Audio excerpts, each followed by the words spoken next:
Welcome to our meeting. The date is June 2, 2026. The time is 6 p.m. This is an open meeting of the Grand Island City Council. The City of Grand Island abides by the Open Meetings Act in conducting business. A copy of the Open Meetings Act is displayed in the back of this room as required by state law. Now I ask that you stand and join us in the Pledge of Allegiance. I pledge allegiance to the flag of the United States of America and to the republic for which it stands, one nation, under God, indivisible, with liberty and justice for all. The Deputy City Clerk will now perform roll call.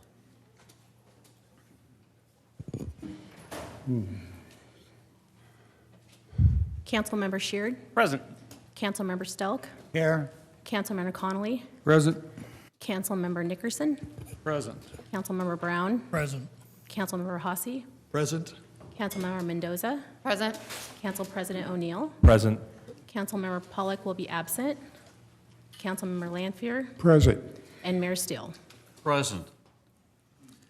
Also present are Sonia Cisneros, the Deputy City Clerk, Patrick Brown, the City Administrator, Chelsea Steinke, the Finance Director, Carrie Fisk, the City Attorney, and Matthew Boyle, the Assistant City Attorney. A sign-up sheet was available in the lobby for individuals wishing to provide input on any of tonight's agenda items. If you did not sign up to speak on an agenda item, please come forward, state your name and the agenda topic on which you will be speaking.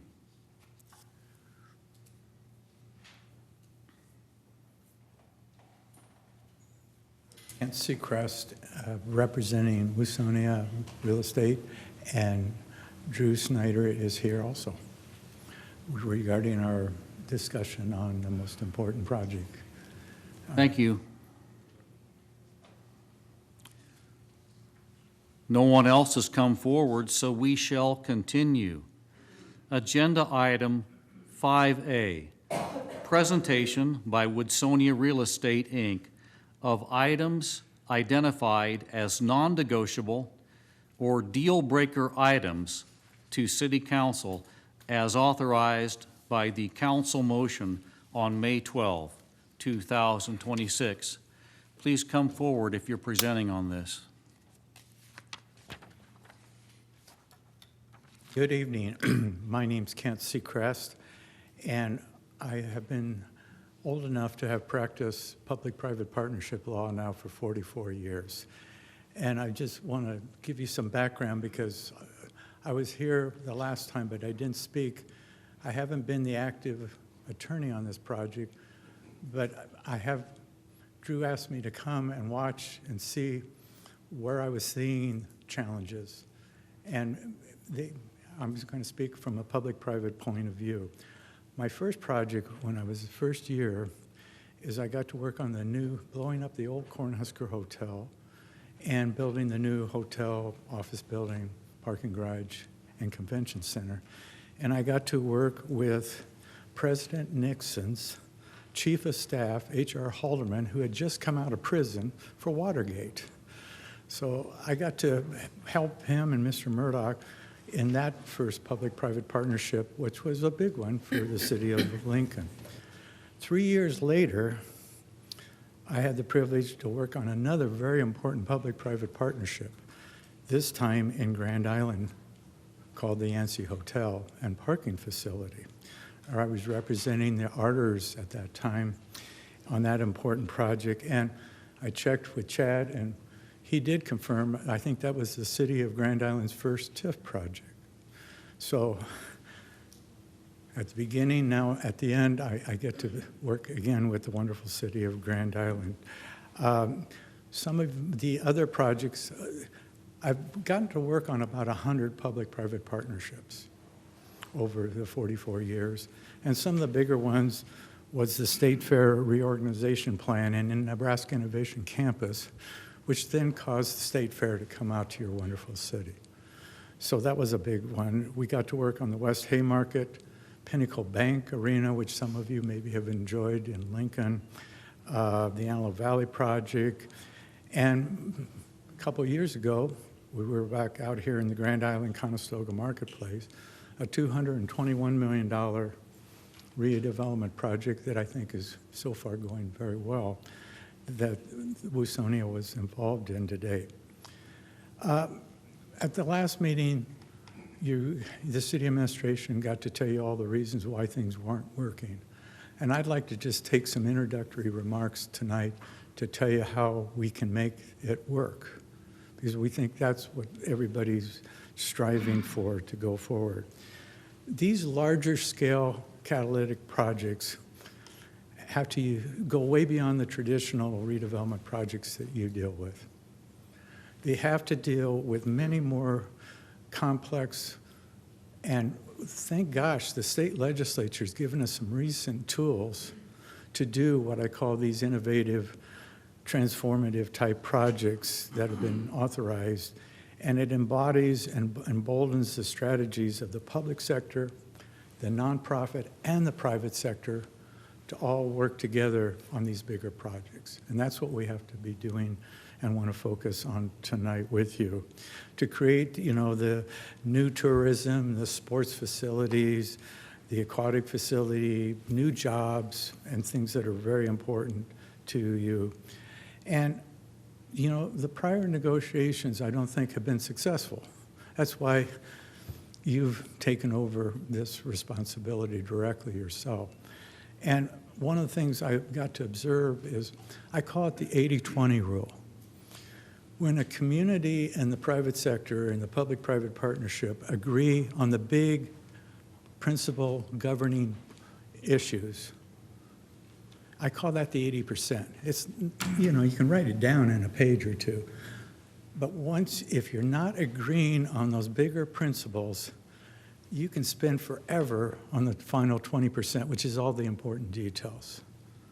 And because you'll talk at that level and not be talking at the bigger picture level of where the differences might be occurring between the individual sectors along the project. This project has the potential to have many, many public benefits, as you know. And starting tonight, I want to talk about 6 guiding principles, the big stuff, and determine if we are on the same page or not with you on that. We have given you a detailed proposal in outline form, and that's based on these 6 principles, but it's at a level that you're maybe not used to talking about. And so I want to talk about the 6. The first one is what I call, you should not be overly nervous to embrace the various legislative tools of the public-private partnership, economic tools that the legislature's recently given us. We have the community development law, which is the TIF law and occupation law. The Good Life District came in 2 flavors over 2 years with different names, but we call it the Good Life District. And now we have the Nebraska Community Improvement Act. Those are very important tools that we can talk about, and our proposal is in trying to be based upon to work together to take care of what I call the important aspects. Now, the community improvement, the TIF law, you're familiar with that. The Good Life District Act, Carrie and her team have done her darndest to try to educate you on a very complex piece of legislation. But it sets up the tools of what we're trying to do, and that's really important. Guiding principle number 2 that I would ask you to confirm that you either hopefully agree on is that Veterans Village Tract has site limitations, and that requires critical mass to overcome the site limitations. And so what am I talking about? Well, from a market transportation land use perspective, Veterans Village project represents a very unusual, complicated, and challenging redevelopment track. And why do I think I know that? is you've held title to it for quite a while, during good times and bad times, and it has stayed undeveloped. It has remained vacant and underutilized, and it demonstrates that there are difficult challenges to the site. And so what I think I'm trying to say here is one of the principles is when we have a big piece of real estate that is very close proximity to the core of your city, and it stays undeveloped, we have to say, well, why? But more importantly, how do we overcome it? And it's not by doing a little project here and then a next one and the next one and the next one. We need a big, bold vision to try to put down on paper and then go implement. That will create the critical mass to overcome the process.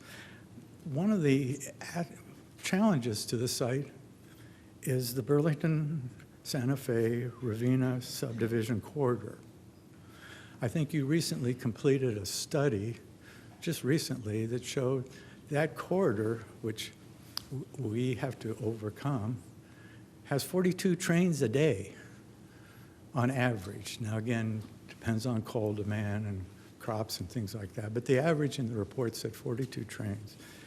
And if you assume that 42 trains take 4.5 minutes to cross at their average speed, we're talking about a blockage from the core to this wonderful site of 3 hours and 15 minutes. That is one of the problems that we have to. And so we need to make a project that is big enough, dynamic enough, that people will overcome that particular issue. And because Broadwell Avenue North has 2 tracks at that location, we sometimes have 2 trains that make it even longer possibly to go forward with. So we need to overcome the site limitations. Guiding principle 3 is, this is scary to people. You know, risks, we're talking risks, and if we had our way, we'd try to minimize all risks. But when it comes to public risk, it prevents the community. If you're afraid of the risk, you're going to miss the realization of significant economic, social, and public benefits that the project can derive. And so, yes, the project scale is large. Yes, it's complex. Yes, it has risk, but it has risk for both sides, the public sector and the private sector. But yet, what we need to recognize that we have the potential that the public and private benefits can far exceed those risks. That's what's in front of us. Are we willing to take the risk to see the public benefits and the private benefits that will far exceed those risks? And this is where, you know, a recent University of Nebraska at Omaha study showed that TIF, on average, and I mean, we're talking 1,000 TIF projects in Nebraska now, has increased, on average, the project area by 324%. And every time those projects came in front of those councils, they had risk associated with them. So I want to then now talk about guiding principle 4. Understanding that complex mega projects like this require a long-term public-private perspective and commitment and financing. You just can't do it. Yeah, let's talk for the first 3 years. Then we'll come back and talk more about it down the road. Large-scale redevelopment and transformative projects are implemented over many, many years, and that's what it takes to create the critical mass that we talked about earlier. This is important to developers, it's important to lenders, it's important to bond buyers, investors, and as a result, it's an important thing to focus that it is a long-term commitment we're talking about. And the short term does not work in this case. And the Nebraska economic tools, and I mentioned the 4 big ones that we're talking about tonight, have been designed to be long-term commitments. TIF can be 20 years. The other occupation tax doesn't even have time limits. It's when necessary to issue and to fund the debt. So, the different laws say even have 30 years and longer. So the Nebraska legislature realizes if you're going to do the dynamic, you've got to make the long-term commitment, and so does the private sector, to make this go forward and be successful along the way. I want to talk about Principle 5. Communities achieve their greatest advantage when they embrace and carefully manage public investment in private real estate as well as public. There was many fears several weeks ago about using this money for private real estate. The legislature has given you those tools and said, do it. It is legal because there's a public benefit that comes about because of that. And that's what makes it legal, is there is public benefit, even when public dollars go into private real estate along the way. The legislature in their various acts have said this. They talk about it, and they allow the private investment, so it's lawful. If you find, but the laws also set up safeguards, rails along the way, so you don't go out of bounds.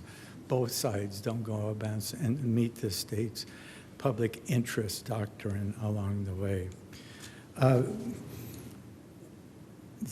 We just have many aspects that the legislature has set up that most people don't realize they set up. Mike Rogers helped write several of those important laws and recognize that the legislature says it is okay to use public dollars for private property interests along the way. And it's been done. The mega projects, the biggest ones in the state, Mutual of Omaha, Nebraska Innovation Campus, Capital District in Omaha, Exarban, Crossroads, they all have used public dollars in private real estate to achieve the public benefit. And it is that the legislature asks you to do, and yet they have also protected everybody's interest by putting in what I call the guardrails or the safeguard to be sure things are done properly along the way. Principle 6. Grand Island is in a very, very unique position to be only one of 5 state of Nebraska approved good life districts. I can't tell you how big that is to both the public and the private sector along the way. Woodsonia felt and it was able to apply, and it got one of those designations with support from the Grand Island Council at the time, a letter, thank you. And we got that designation along with Omaha, Gretna, Bellevue, Kearney, and of course our wonderful city of Grand Island. Woodsonia's successful application in securing that designation unleashed something that is one of the most powerful economic tools the legislature has ever granted 5 communities in the state of Nebraska in the amount of resources that the Good Life District gives us along the way. It's a once-in-a-lifetime opportunity we've been given. So that's why it takes double effort tonight and down the road to get this done right, so we don't lose that once-in-a-lifetime generational opportunity to go forward together with. And it's just a lot of money that we're talking about that can then achieve very important public purposes that will improve prosperity of our citizens here in Grand Island. The question is, Woodsonia got the application, the door's been opened. Are we smart enough to figure out how to walk through that door and cross the finish line on this most unique property and economic development tool? We're standing in front of you tonight to present Woodsonia's updated, and Drew will mention, simpler plan. of how to, and it's based on those 6 guiding principles. And now I just would like to ask Drew to come up and talk about the outline that we have presented to you.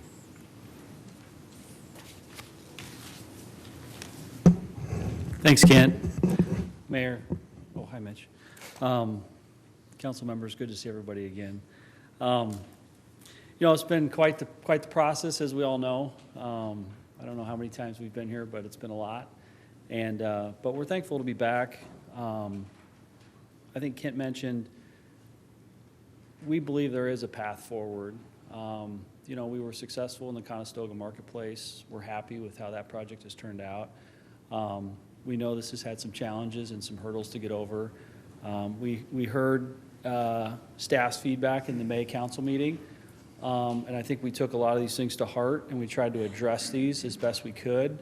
But I also think one of the things that I want to communicate tonight as we start our presentation is, and the mayor kind of mentioned this when we talked about non-negotiables, deal breakers, we don't want an adversarial relationship with the city. We don't. We want to have a successful public-private partnership. I think tonight needs to be a discussion. It needs to be, we want questions, we want feedback, we want to be able to answer. If council members have questions, we want to be able to answer those questions. If staff has questions, we want to be able to answer those questions. So we're thankful for the opportunity to be here. We're thankful, we have an updated MOU. I want to spend a little bit of time just kind of going through that. But I want to spend most of our time opening this up for questions and for council members to have the opportunity to speak and talk a little bit about what we're going to present tonight. So with that, we can jump into the MOU. Hopefully everybody received this. Hey, Drew, before you get into that, I have a point of order question for the mayor here. And this will come from Carrie because it's important. We need to set the framework for the discussion tonight, okay? Because from what I understand, there's only certain things that the council's able to discuss because of the agenda and the way the agenda is written. And so I don't want you to ask questions that are out of bounds of this agenda item for tonight. And I think it's important that Carrie helps us understand what those boundaries are, because I don't want us to go willy-nilly and then say, oh, you can't talk about that, you can't talk about that. We just need to know so that we are all on the same page tonight because of restrictions on agendas and what the public's informed about, what discussions will take place tonight. And I just need us to know what that is up front. So Carrie has done a good job of trying to educate the council on our limits, but I think we all need to know what those limits are. Under the Open Meetings Act, the items up for discussion are limited to the items set forth in the agenda. The agenda lists presentation by Woodsonia of items identified as non-negotiable or deal breaker items. That's based on the motion of council that was made to set this matter for hearing. Mr. Stelk's motion was specifically requesting that Woodsonia present those deal breakers and non-negotiables to council for consideration and review. So those are all topics within the scope of what you can talk about today. And then, of course, any items necessary to provide context to those, because the list without context is relatively useless to you. But as long as it is about one of those non-negotiables or deal breakers, it's probably within the scope of your agenda. If it is not relevant to that, it's beyond the scope of what was noticed to the open meeting. So in the end, Mr. Snyder will probably give you that context. If your follow-up questions are based on whatever they present as deal breakers or non-negotiables, fair game. If your questions are, about legislative action from 2 years ago or about, liquor license somewhere, something that's not specifically on the agenda, you can't talk about those. That'd be beyond the scope. So as long as we stay on topic to what's on the items for discussion, we should be all right there. And you'll keep us in bounds? I'll do my best. All right. Very good. Thank you. Okay, thank you for the question. Yeah, and I think in terms of us addressing, we were under the impression we got feedback from staff, and we thought we did a nice job updating this MOU and bringing back these terms. But again, I want to be clear, we don't want to use any adversarial language. We want this to be a successful partnership with the city. So terms like non-negotiables, deal breakers, these are where I think what has gotten us in trouble, this is my opinion, I'm going to speak publicly on this, So I'm going to steer away from those terms. I'm also going to steer away from talking about things that have happened over the last 2.5 years. Those are all in the rearview mirror. I think what we have before us is a fantastic proposal. We want to talk to everyone about that, and we don't want to spend, hours talking about what's transpired over the last couple of years. So I just want to set the stage with that. And with that, we're happy to go into the MOU. This is Exhibit A. I don't know if is there a way to switch this to the MOU? I don't know who's driving. I think all that's loaded on the server is the pictures. Does everyone have a copy of this? They do. Okay. Well, if everybody has a copy, that's really what I think we want to talk about. So if you go to Section 2, the master site plan, this talks about really the overall master site plan. Really, the components have not changed significantly from what we've talked about and addressed previously. State-of-the-art sports complex, we're going to go into more detail on the sports complex. I'm happy to report the sports complex has doubled in size from December. So huge win, huge bonus in terms of just size and scale of that complex. We'll go into the programming on that when we get to that section. Aquatics facility, we want to talk a little bit about this in Section 8, about the YMCA's potential involvement in this aquatics facility, which I think is really exciting and has the opportunity to bring kind of a combination between the aquatics and the YMCA and their involvement in this. So we're excited to talk about that. We still have the Eagle Scout Lake expansion, public fishing pier, 2 miles of trails and landscaping, amphitheater, the fully improved school site, single-family 35 acres, the multifamily 66 acres, the mixed-use area 36 acres, and then obviously all the public infrastructure. So site planning-wise, really not a whole lot of changes here. This is consistent with the master plan update and the plan that Confluence did. So if there's questions, happy to answer that, but I'm going to skip ahead. Section 3, I think, is a key item for us to talk about tonight. I think one of the things that we've heard loud and clear is because of the funding, because of what's happening with collections with DOR, what can Woodsonia guarantee the city? And so I think we want to talk a little bit about what we've kind of defined as the critical, really 5 critical project components. So again, if you're looking at 3B, I'm going to skip down to 3B for a minute. One would be acquisition of the land. There was a lot of discussion around giving the land to Woodsonia. And by giving the land to Woodsonia, the city would need clawbacks. And again, this is where things got very, very complicated in negotiations with staff. And I think one of the resounding things I want to make sure that everybody's aware of tonight, we worked hard to try to simplify this. As much as we can, we wanted to try to simplify this structure. And so we thought by acquiring the land, that would remove the idea or the concept that there needed to be all these complex clawbacks in the agreement. So we are suggesting we acquire the land for $3 million. The next critical component would be the Phase 1 site work. That would be the mass grading. That would be the expansion of Eagle Scout Lake. Otherwise, just site cleanup, the public roads, the utilities, but then also include the amphitheater, the public fishing pier, and the pedestrian bridge. So I think, again, to reiterate what we've talked about, we need this to function and operate like a true neighborhood. We are going to spend hundreds of millions of dollars out here. We need to create a development where people are going to want to come live, spend time, and not just come on the weekends to a sports complex. So by saying that, we want to amenitize and really beautify Eagle Scout Lake, expand it, create the walking trails, and just create pedestrian spaces where people want to be. So Phase 1 infrastructure is the second part of this critical project components. The third part is the sports complex. We've talked about the sports complex at length. I think, and this is what's on the screen, we'll run through this when we get to that section, but sports complex has doubled in size from what was contemplated in December. Lots of benefits there. Pickleball's been added. Indoor turf has been added. a large outdoor turf component, which was previously included. But, so we want to run everybody through, but the sports complex is obviously a key part of what's happening with this project.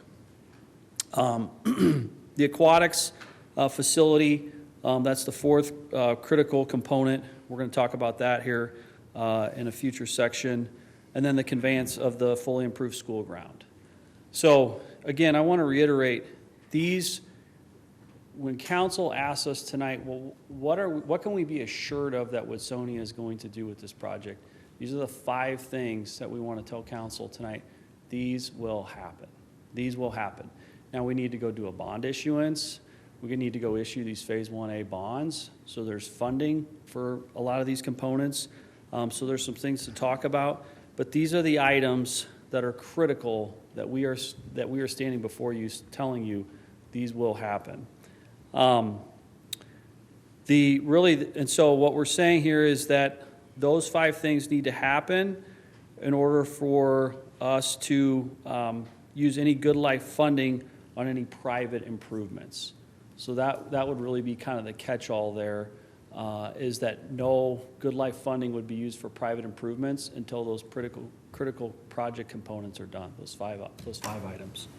So other parts in Section 3, I talked a little bit about the private improvements, and then we all know about the good life funding, that the 20% limitation on good life funding for non-revenue generating items. So we would adhere to that. Section 4, zoning and platting. We've actually submitted, Olson Engineering has been fantastic. We've actually submitted a preliminary plat to the city, and I think that's just on hold, waiting, further direction from council. So the platting and zoning is ready to move forward. So we're in a good place on that. Section 5, land transfer. If you can move forward to that section, there's really I think 4 items to talk about here. One is the acquisition of the land. So we would be acquiring 191 acres, technically 191.53 acres for $3 million from the city. So that would be step 1. Step 2 is, and we talked about this previously, creating either land leases or a license agreement. And essentially a license agreement gives us the ability to put improvements into city-owned property. Whatever is simpler from the city or from a legal perspective, we're okay doing either or. But what we're proposing, so if you look at 5B, is that there would still be land lease or licensed areas, which would include Eagle Scout Lake expansion, and then the aquatics soccer field area. So you can kind of see those in green on Section 5A of the MOU. Then obviously we have the school lot conveyance. So upon completion of the Phase 1 site work, we would be conveying this lot to the school district. Oh, sorry. Brown. Drew, I think if you hit the arrows, this whole package should be on this screen. Oh, really? If you Oh, hit that'd the be great. arrows on the keyboard. Yep. I think it's just the Exhibit A. Is there? Can we get them to bring, can someone get that for them? Yep. Be a lot easier.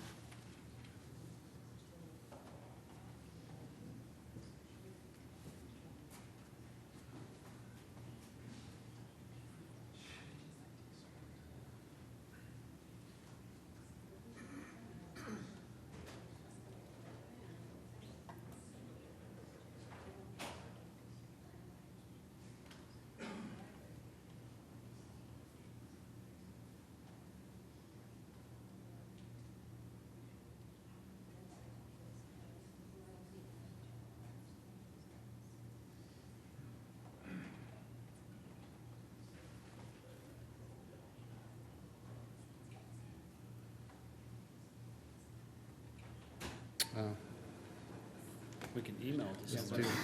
Let's do this. Here it is, maybe.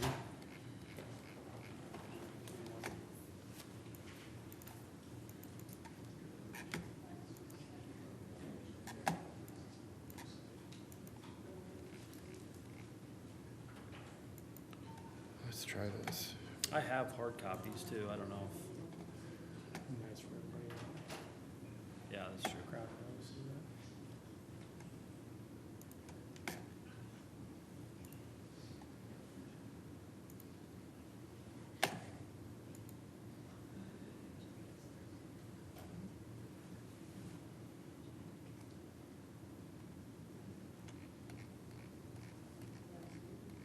Oh, awesome.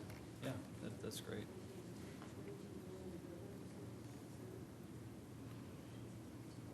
It's still loading.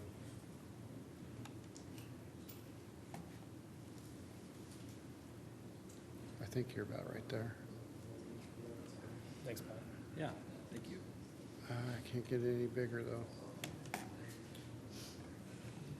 If you close out this X, does that make it bigger? Which one? Right here. But Try clicking this real quick. click on these, zoom everything. There you go. Yeah, that works. Thank you. Cool. Yeah. Yeah.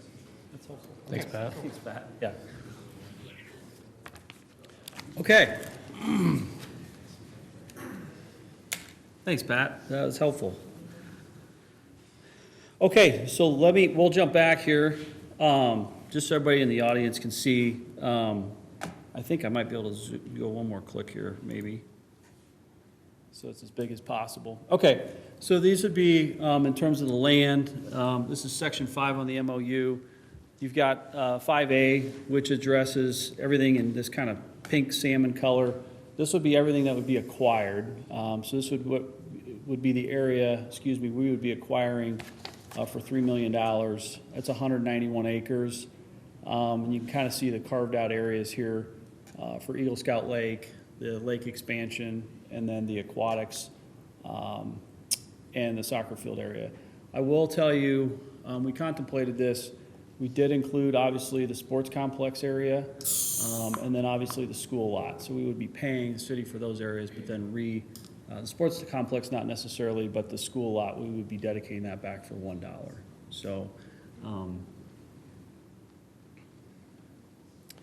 land lease license agreement areas, I just mentioned these. These would be the areas that the city would retain. So Eagle Scout Lake area, the lake expansion area, and then the YMCA aquatics soccer field area. So you can see these in green. Upon completion of phase 1 site work, this would be the area that would be reconveyed to the school district for $1 for a future elementary school. This would be the YMCA aquatics lot. So what we had proposed here was that the YMCA would be acquiring or conveyed the area here in brown, but then the city would retain ownership of everything in kind of this gray area, and really for the purposes of the soccer fields and then the parking. But I also want to mention the phase 1 site work would include all of the parking for this facility. So that way there's necessary parking here for the soccer community as they continue to use those fields in the future. So just want to mention that. Section 6, this talks about the bond proceeds, the cash on hand. These were some numbers from D.A. Davidson several months ago. But if you remember, there's really 2 buckets of funds. There's the Good Life funds that are subject to the $5 million cap for the legislature. So those would be the funds. And those, our understanding is those are being collected at the state level. So that's not where the collections issue is. It's on the new sales is where the collections issue are. So I want to clarify that. So we would ask that those be pledged to a bond funding, public bond issuance. We had estimated that the city has accumulated maybe about $7 million in cash on hand through that $5 million cap. So there'd be $82 million of available Good Life funding there. Let me ask Patrick to clarify and to either support or refute that comment. You said that you think it's the only new collections that we're having trouble with at the state level. I just need Patrick. I thought it was even the initial ones. Is that correct, or is it just the new ones? So we're still having issues with the current collections. So it's still down to people making sure they check mark a box. So there's no check at the state revenue to make sure if it's in or out of the district or not. So Yeah, and I just want clarification. So we're having trouble with even the initial group that was being taxed of getting those collected at the state level. And then we've got the other source that you're talking about as well. So, we're just having trouble with that very first phase, just so you're aware of that too. Pat, who is the city initiating contact with any of these retailers? Do you know? With the retailers? Oh, yeah. So we've sent out mass emails, I think twice now. Okay. And then people will call in and we'll give them, we shouldn't, but we give them advice on how to fill out their tax form to check that box. But yeah, we've been working with that. Yeah. We talked about that a little bit at the last council meeting, so this collections issue, it does need to get itself resolved. But Phase 1A issuance between the bond issuance and then the cash on hand, $82 million. That was an estimate that's fairly close to what D.A. Davidson had provided us. And then that allocation of funding, $22 million would get allocated to the YMCA Aquatics facility. And then the remaining $60 million would be allocated to Phase 1 site work and then construction of the sports complex and other private improvements. So that would be how we would break down that funding. Happy to talk through any more details on this, but at a high level, that was what we estimated. Timing, this is probably a discussion for the city and D.A. Davidson based on how these collections go. Right now, in a perfect world, we can move this along, we can move these negotiations along, we can get into definitive documents. We would love to see an issuance done in September 1st of this year. Work could still happen, we could still commence site mass grading out here. But again, this probably is where the underwriter needs to get involved in this discussion and really help us determine, is this September 1st a reasonable date? So, Section 7 is the Phase 1 site work. So you've heard us reference that a couple of times. We said that was a critical one of the 5 critical project components that we are basically telling the city that we will guarantee is done, and that is oversee the design, construction, and completion of the following work. So mass site grading, we've talked about that, Eagle Scout Lake expansion, obviously the cleanup, probably dredging, things of that nature in Eagle Scout Lake. You've got all the public infrastructure, roads, utilities, per the site plan that we've gone through. You got the 2 miles of walking trail that will connect to the city's existing infrastructure.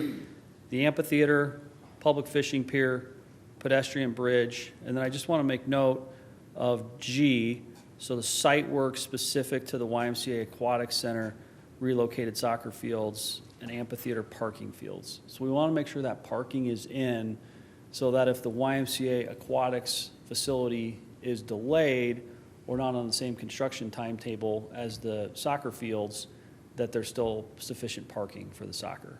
So want to make sure that's referenced. And then the existing soccer field phasing, you can see that will be phased to hopefully do minimal disruption, but we've mentioned from May 1st to October 1st. You can see that in the notes. So really the key component for the Phase 1 site work is to do the bond issuance, to ensure that the money is there to complete these improvements. So, so that's mentioned in this timing section.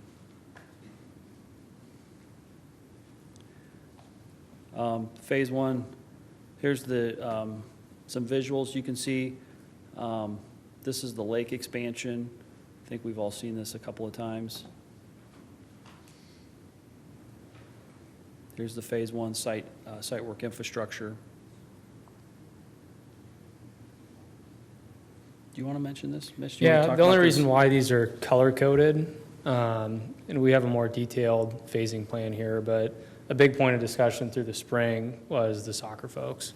And we do want to ensure that those fields are usable through the soccer season. So what you're seeing here, Phase 1A would be, the initial utilities that go in. The only difference here between the blue and the red is that work might get completed over the winter season, just to make sure those soccer folks have access. I think there's one more soccer. And then the area in green is the relocated soccer field. So zooming in, how that actually works in practicality, and Olson helped put this together, would be leaving the existing soccer fields, intact through the grading season, getting this area below, put in, all the sod laid, the parking field placed in, and then once that's done, then we would tear this up, put in the new road and infrastructure. But our phasing plan, we at least think today, would allow for the soccer fields to stay open through the season, us complete this work here on the south, and then once that's done, then we rip up and demolish the area on the north. I think that might be it on the, we can keep going. Okay, section 8. So we're excited about this. I want to mention a few things, and then I want to invite a couple other people up here to speak. But as we know, the aquatics has been a key component for everybody at the city level. There's been a lot of discussion about the YMCA and the YMCA's needs, and is there an ability to put a combination together between the YMCA and the aquatics facility?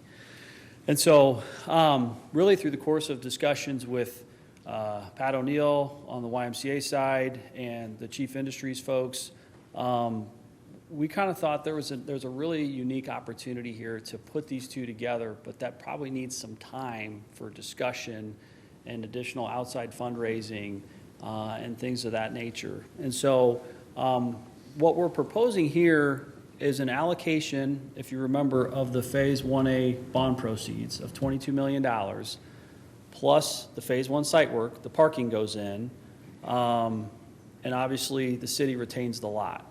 So at a minimum, we are saying that at a minimum, there will be an aquatics facility built here that essentially, I think, matches the December design that, Ryan, you were a part of.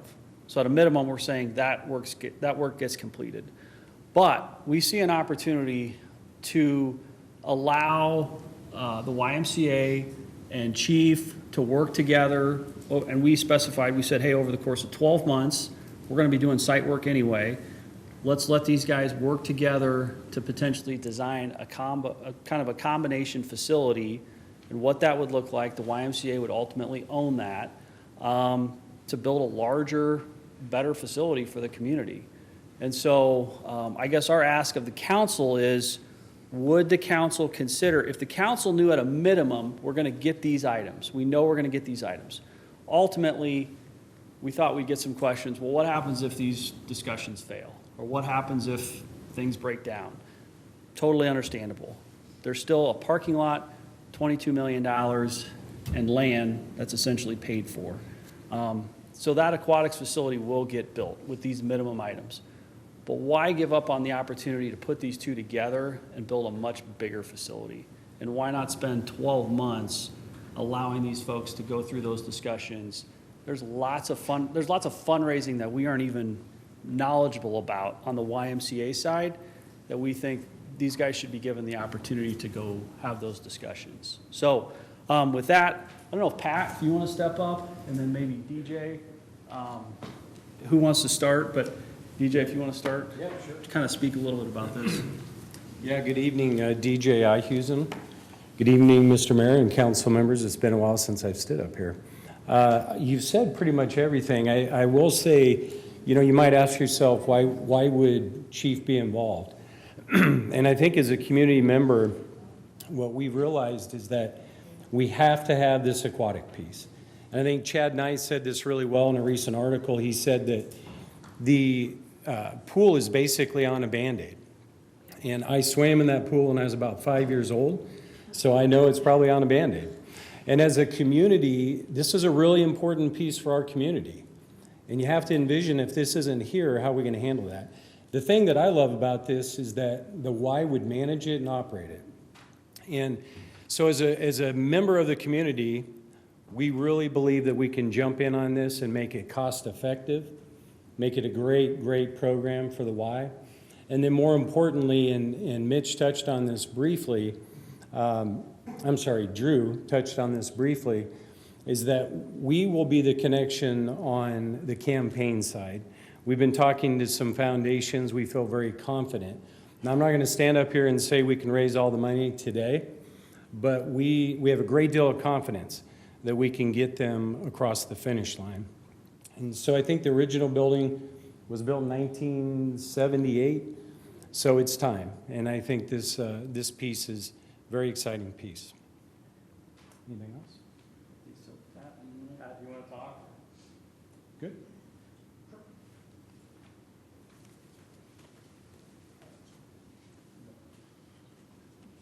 Pat O'Neill. The original proposal for the Good Life District included a new YMCA in it. Due to significant cuts by the legislature, that has had to be reduced a little bit. When Mitch and Drew approached us here a little bit ago about partnering with the YMCA to work on this, we thought it was a great idea. As discussed, the existing facility was built in 1978. In 1980, Chief built a facility in McCook, which is currently undergoing I believe it's a $15 million renovation, which included removing the old pool built by the same pool contractor and putting in a new pool. It's a little funny, not terribly funny, but as the YMCA in Grand Island has pool problems, the last week of operation of the McCook pool had to be canceled. So their boiler went out a week before we were supposed to start tearing the pool out. Pools are very expensive. Indoor pools are very difficult to retrofit. A new pool is by far the best solution, and this is a program that actually gets us very close to the finish line, and our ability to partner with Chief Construction, Chief Development to get us that much closer to the finish line, I thought was a big win both for the city and for the YMCA. Thank you. Thanks, Pat. Thanks, DJ. So really, I think that's our ask of council tonight. We know there's going to be questions around that, but we think that's a worthwhile endeavor. We think there could be a fantastic outcome. More time needs to be spent on the capital campaign fundraising side, but why not give these two the opportunity to work together to create something really special for the community? So that would be our ask, and backstopping that with a minimum to the city of these are you're for sure going to get an aquatics facility, but again, not to be a broken record, but if we can do something bigger scale and put the YMCA and the aquatics together, let's give them the opportunity to do that. So that's really kind of the messaging around Section 8 in the MOU. If you jump to Section 9, that talks about the sports complex. And again, I think similar to the aquatics YMCA discussion, I think what's exciting here in December, we had a 90,000 square foot sports complex. And we heard a lot of feedback, a lot of comments around why is this a smaller complex? We are building a very similar complex to what's described here in Joplin, Missouri. It has been 3 years in the making. It's very well thought out. It's a cost-effective design. And so what we're proposing today is 165,000 feet. With an 18,000-foot mezzanine, it's almost double the size of what you saw in December. I'm happy to go through. I'm nervous I'm going to lose where we're at on our PDF. Otherwise, I'd go back to the visuals to show you guys. Maybe we do that at the end. But, I mean, this is the programming. You're seeing it right here. 16 volleyball courts, 8 basketball courts, concessions, meeting rooms, seating. Obviously, you've got the restroom facilities. The addition here, the big additions, is 8 pickleball courts, 25,000 square feet of indoor turf, and then there's also key outdoor components. You got the artificial multi-sport turf, which would include full-size baseball, softball, soccer, football, lacrosse, and training facilities. This also includes, this isn't on the sheet,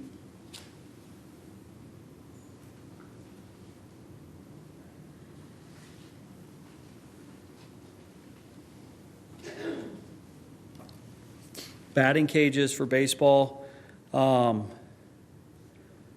Really, there's a baseball component, and then the mezzanine itself. Yeah, I don't know if we can, oh yeah, can we go back to the, so that would be great.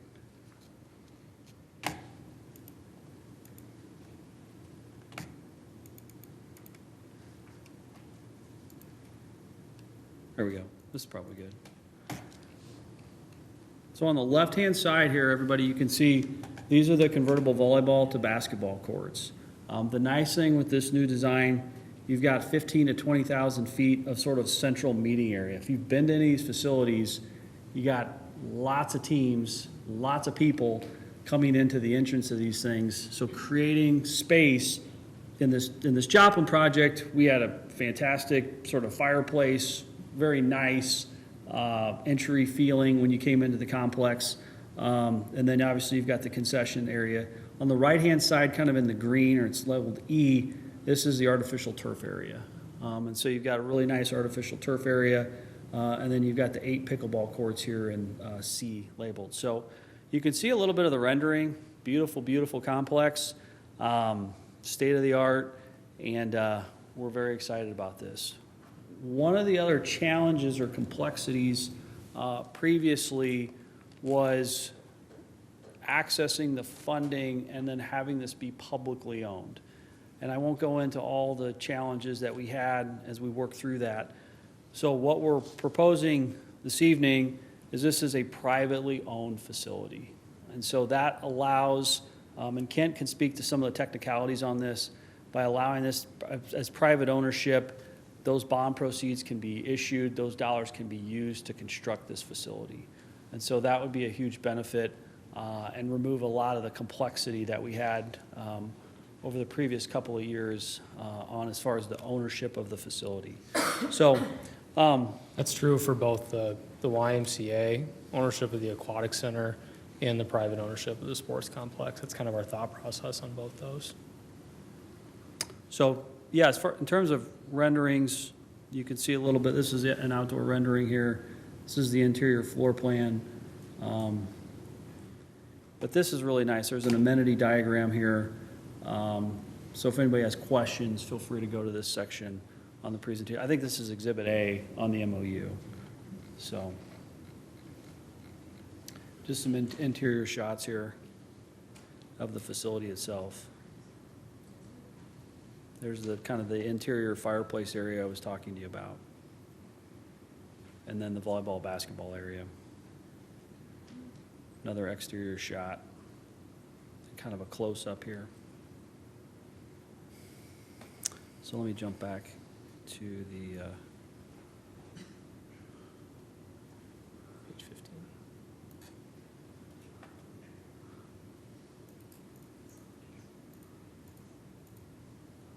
okay. Section 10 talks about this is the new sales. So we talked about the 2 buckets of money. You have the existing sales, subject to the $5 million cap. The Phase 1B, again, these are based on D.A. Davidson's projections.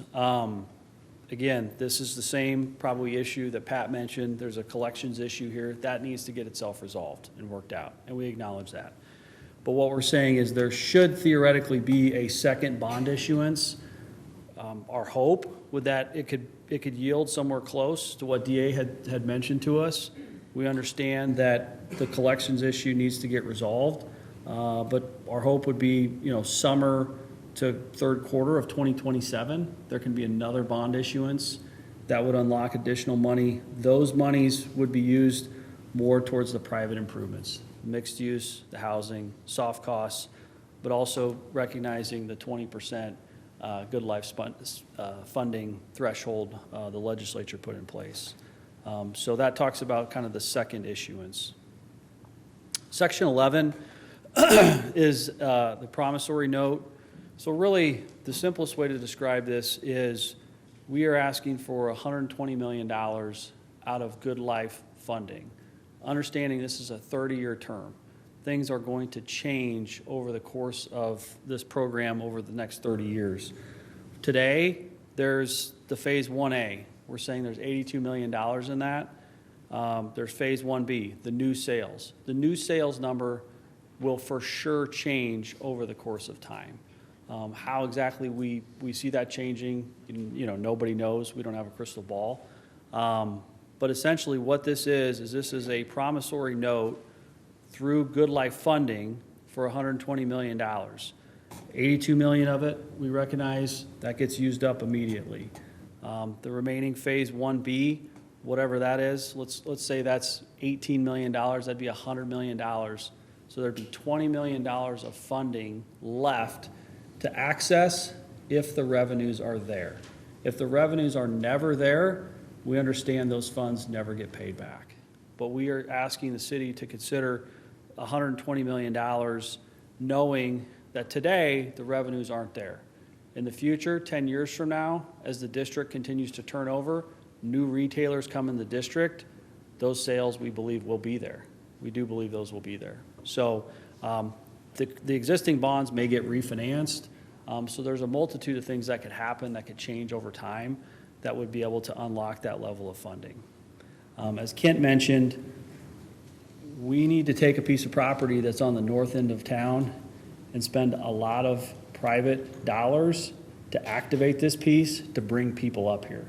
We need all the funding we can get to activate this thing, to get it as, attractive as possible for people to want to live up here and come up to this part of Grand Island. I just want to reiterate, so there's no confusion though, this is only an obligation in the event the revenues are there. So I want to make sure that all the council understands that. Tax increment financing, I think everybody's aware. We'd asked for TIF. We are under the same pretense. Section 12 addresses that. With the sports complex being privately owned, that does increase the property tax increment. And so the TIF indebtedness increased slightly to $62 million. The state legislature provided us a new tool this past legislative session. We've gone through this with Kent. It's called a CID, Community Improvement District. It essentially functions like an SID, if you will. And so what we're proposing is essentially an additional levy on the property taxes for this area, which would then help us provide additional funding to offset. Those dollars are intended to offset public infrastructure costs. This would allow us to have more dollars for the infrastructure, so additional dollars can be spent on the sports complex. So this is a new concept. I don't think we talked about this at the last council meeting, so we want to make everyone aware of this. We've also got the EEA, or the occupation tax. This would be a 200 basis point, or essentially a 2% occupation tax that would be levied on all sales that happen within the boundaries of the Veterans Village area. This is only specific to the Veterans Village area. Those dollars would be used for future maintenance and reserve expenses related to the sports complex. So with that, really, we're down to the last section. I think this section talks about some of the legalities, and I don't know if Kent wants to hit on any of the conditions. I think what I want to reiterate to council and to everybody here tonight is really these 5 components. And I think this is what a lot of the questions we get of what can the city be assured that we're going to get. And it's these five components. It's $3 million for the land. The land will be sold. It's 191 acres. We are comfortable paying $3 million for the land. The phase 1 site work, we went into detail on that, on the grading, the utilities, the roads, really beautifying Eagle Scout Lake, the expansion. So the phase 1 site work. Number 3, the YMCA aquatics facility. We talked about that. That is a component that we will guarantee at a minimum that those certain items will happen. Our hope and goal is by partnering the YMCA with Chief, that they'll be able to go out and secure a larger facility to benefit the community. We've got the fully improved school ground. That'll be given to the school district for $1, and then the sports complex that we talked about. So with that, happy to read through the rest of these, but a lot of these are kind of more legal concepts. If somebody wants to talk about them, we certainly can. But with that, that's really a summary of the MOU. And I think from here, we'd like to open it up for questions. We do have Mr. Hossie. We have some other speakers. Yeah. Martin Ray.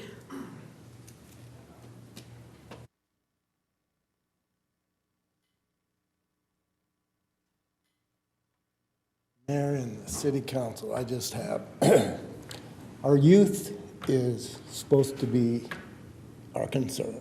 And right now, like the swim team is our high school. And right now, they have to have our meets in our little YMCA pool. It's kind of embarrassing that they have to come to this little pool to do the meets. There's not very many people can come watch them. And when they go to other places, you know, they have these great, magnificent pools that they get to watch. And we don't have the sports complex that some of these other cities have, these huge complexes. And here we are, one of the biggest cities in Nebraska. I think it's pretty pathetic that we can't do something about that. And we should take pride in our city. I've lived in this city for a very, very long time, except for the 7 years I went to the military. But when I came back, I've raised my son here, and there's just, we don't have very many stuff that our youth can do. And so a lot of them get in trouble. We need to honor our youth, and we need to support our youth. So we need to go ahead with it, somehow get this program done so our children can be proud of this city, like I've been proud of this city. When I got out of the service, I could have went anywhere in the world, and I was thinking about it, but I came back to this city because I love this city. So I think you as council members should step up and get this done so all of us can be proud of this city. That's all I have to say. Thank you. Gary?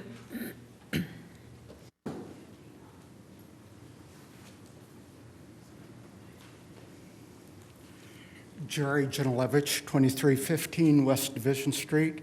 I appear tonight. I am a member of the YMCA board. And I'm not going to address the big picture. You have excellent city staff. You have excellent bond counsel here to advise you on the aspects of the plan that's been presented. But on behalf of the YMCA, we are extremely excited at the prospect of partnering with the city to develop a new swimming pool in the Good Life District. We have a feasibility study that's currently underway, but if DJ Ihusen believes that we can raise the funds necessary to bridge that gap between 20 million and the rest of what it will take to build the facility, if he's confident, I'm confident it can be done. Thank you.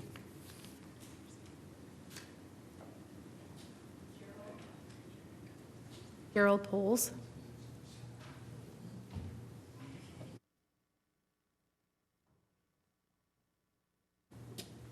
Jay Vavricek?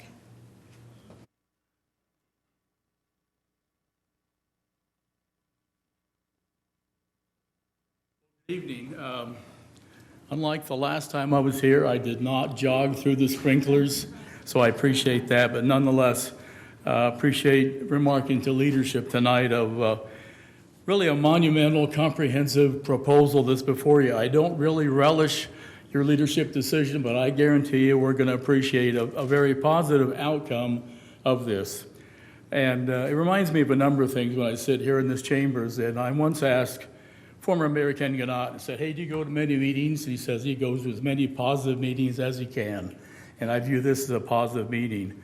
And I think if he was still on this earth, he'd be right here in the front row too, because I think as a mayor or former mayor, if you care about Grand Island, it doesn't make a difference if you're in office or not, but as a private citizen, you have a background and you like to maybe share an insight or two.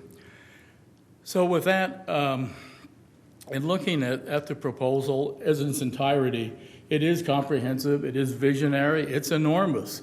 And you get down to thinking, how can anyone make a decision on this one proposal that is layered with so many different policy-making decisions that yet are relevant to this? So I can appreciate a number of things. First, the mayor's initiative to try to have discussions occur publicly with negotiations. I don't really know if that can be successful. The framers of the Declaration of Independence, it took 3 weeks, 5 members, and they drew it up, and they brought it to a Continental Congress. And the reason I bring that up, I know the mayor is a student of history. But until there's something ironclad before you, it's very difficult to approve that. So going forward in terms of negotiations, and I look at all the different things of this, and if I'm like Ben Franklin, think of all the different reasons why this is good, all the pros, all the cons, undoubtedly the pros outweigh the cons enormously. But when you get down, in my estimation, looking at all of these things, I think voters, when they approved, it's my impression, voters approved the Good Life on the basis of using redevelopment dollars that these gentlemen have spurred, that as we've seen occur in the Conestoga Mall area, provide new incremental revenue that the state has been gracious enough to give back through its legislation to reinvest here. I mean, what a deal. And then I think about the fact that our ancestors 140 years ago entrusted $25,000 worth of land at that time to have a veterans home. The land now comes back to us. We didn't pay, the citizens of Grand Island didn't pay for that ground. We now have it. So on the one standpoint, is what's that land worth? And I think the city a few years ago had it appraised, and maybe it was $15,000 an acre or so as ag land within proximity of urban development, which is unlike maybe dry land, ag land that's $4,500 or irrigated that might be 9 to 10. But where I'm coming from is if that land's not being used and we don't have any development plans, then why are we moving forward with something that voters have approved in the Good Life District, that the city has the wherewithal to use money that's returned to us from the state of Nebraska? So we're using the land, let's redevelop it, and if it wasn't for the best interests of the people of Grand Island, you wouldn't even consider it. But I think the merits of what the expectation of people, primarily, and I'm kind of talking out of both sides of my mouth, I don't think we need any more attorneys.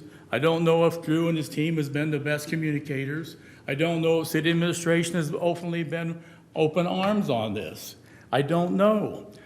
But what I do think is the people are expecting a number of things. First, the sports complex.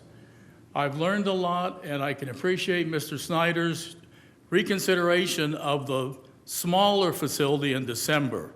And there were comments made a few weeks ago, what's happened since December? Why is it a whole different deal?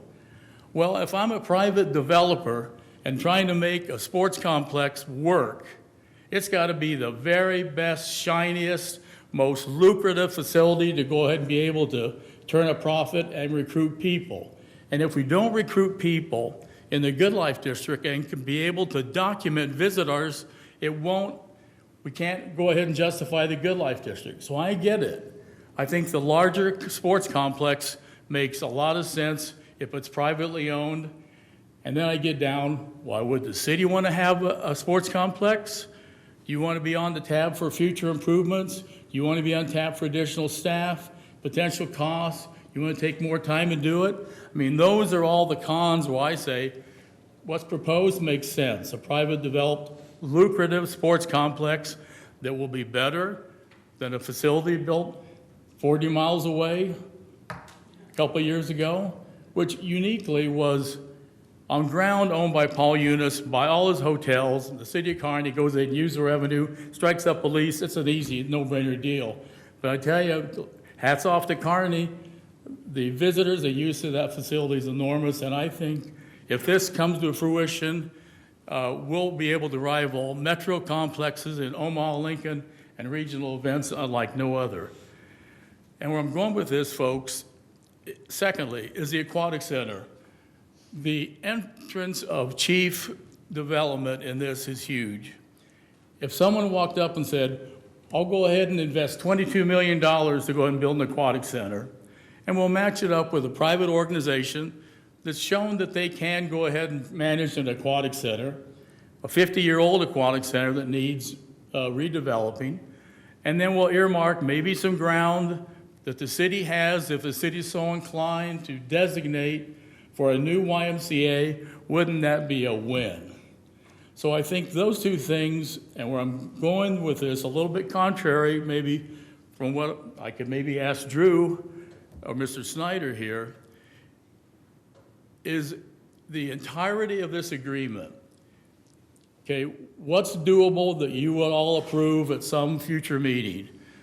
Sports complex, aquatics, site development, and then all the other enormities of the 192 acres have a development plan, because I don't know how you're all going to go ahead and negotiate this publicly unless you have this MOU, this memorandum of understanding, discussed somehow internally, right? Now, in clarity, the newspaper article today says 192 acres. Chuck, you do the math. $3 million, 192 acres. How much is the? Newspaper article said $16 an acre. Yeah. They're not paying $16 an acre. It's $16,000 an acre. And then you look at the fact, well, heck, I'd be interested in that. I'll buy an acre. Well, I'm not going to buy an acre. There's no streets and sewer. I'm not going to build that. Any developer's not stepping up. So I think it's a fair deal. And then in deference to the perspective of taxpayers that you folks protect, if it was me, I might go ahead and give away the ground if I thought it would be such a huge draw and investment for the people of Grand Island. But to the mayor's credit and to all of you, to getting $3 million, that's great. You can keep it, you can reinvest it, but nonetheless, developers stepping up and paying for land that we inherited and received back because of the Veterans Home. So I'm not going to go through all the different pros and cons, but there's definitely more pros to do this. And if you can't arrive at the entire memorandum of understanding based on all the complexities, I would just ask then, let's make a decision. Let's go ahead and tackle what we can tackle, move forward, and then make a positive decision that people will respect, and also respect the leadership, because I think this will be a leadership threshold that will go ahead and serve your time here very well in the city of Grand Island. Thank you. Appreciate the sprinklers being off tonight, and I didn't run through those, but once again, thank you for the opportunity to see each one of you. Jay, we do have that on film, by the way. I'm sorry, what? We have that on film, by the way. Very good.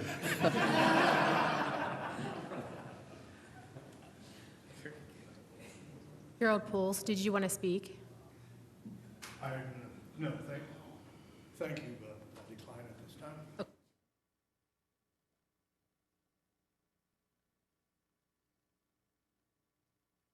That's everybody who signed up to speak. Mr. Hossie. Thank you, Mayor. First of all, I'm glad that we're having this discussion.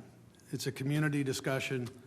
It's been going on a long time, but as a member of the council, I hear pieces from the community, I hear pieces from the administration, and they didn't always align.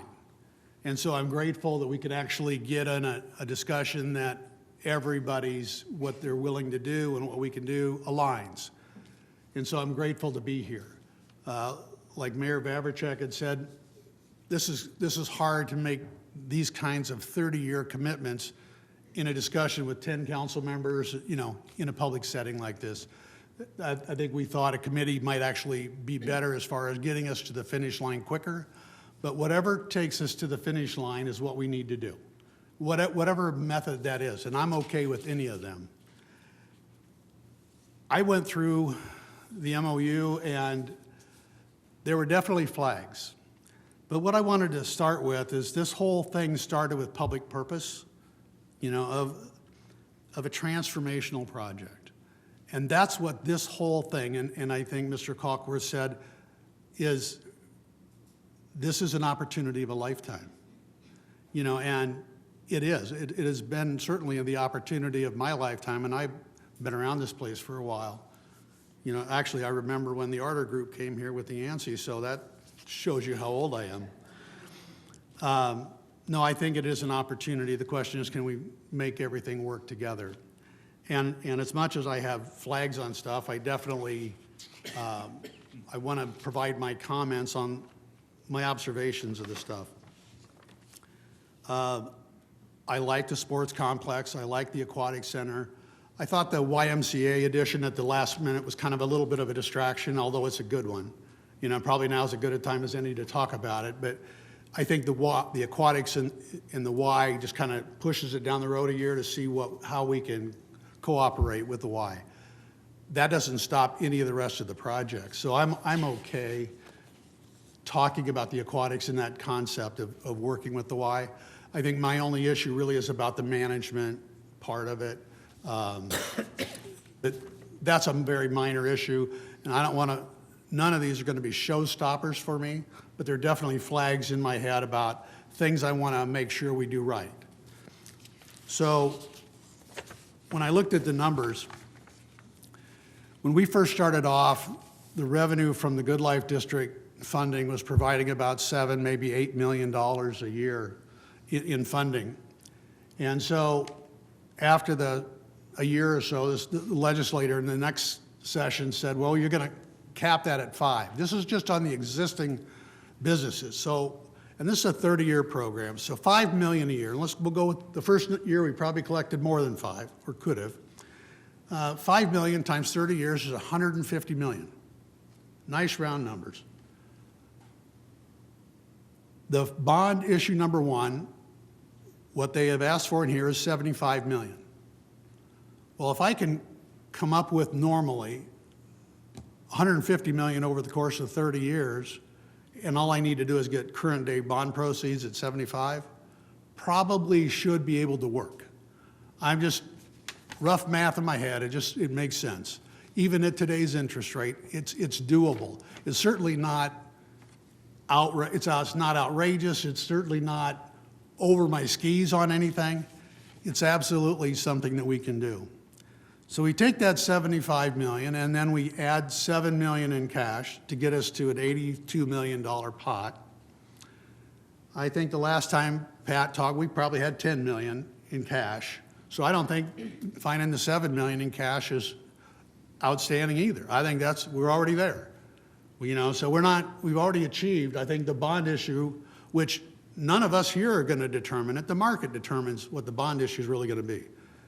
You know, and I think as Drew had said, is we're making a commitment of the Good Life District revenues. We're not making a general obligation commitment of the city of Grand Island.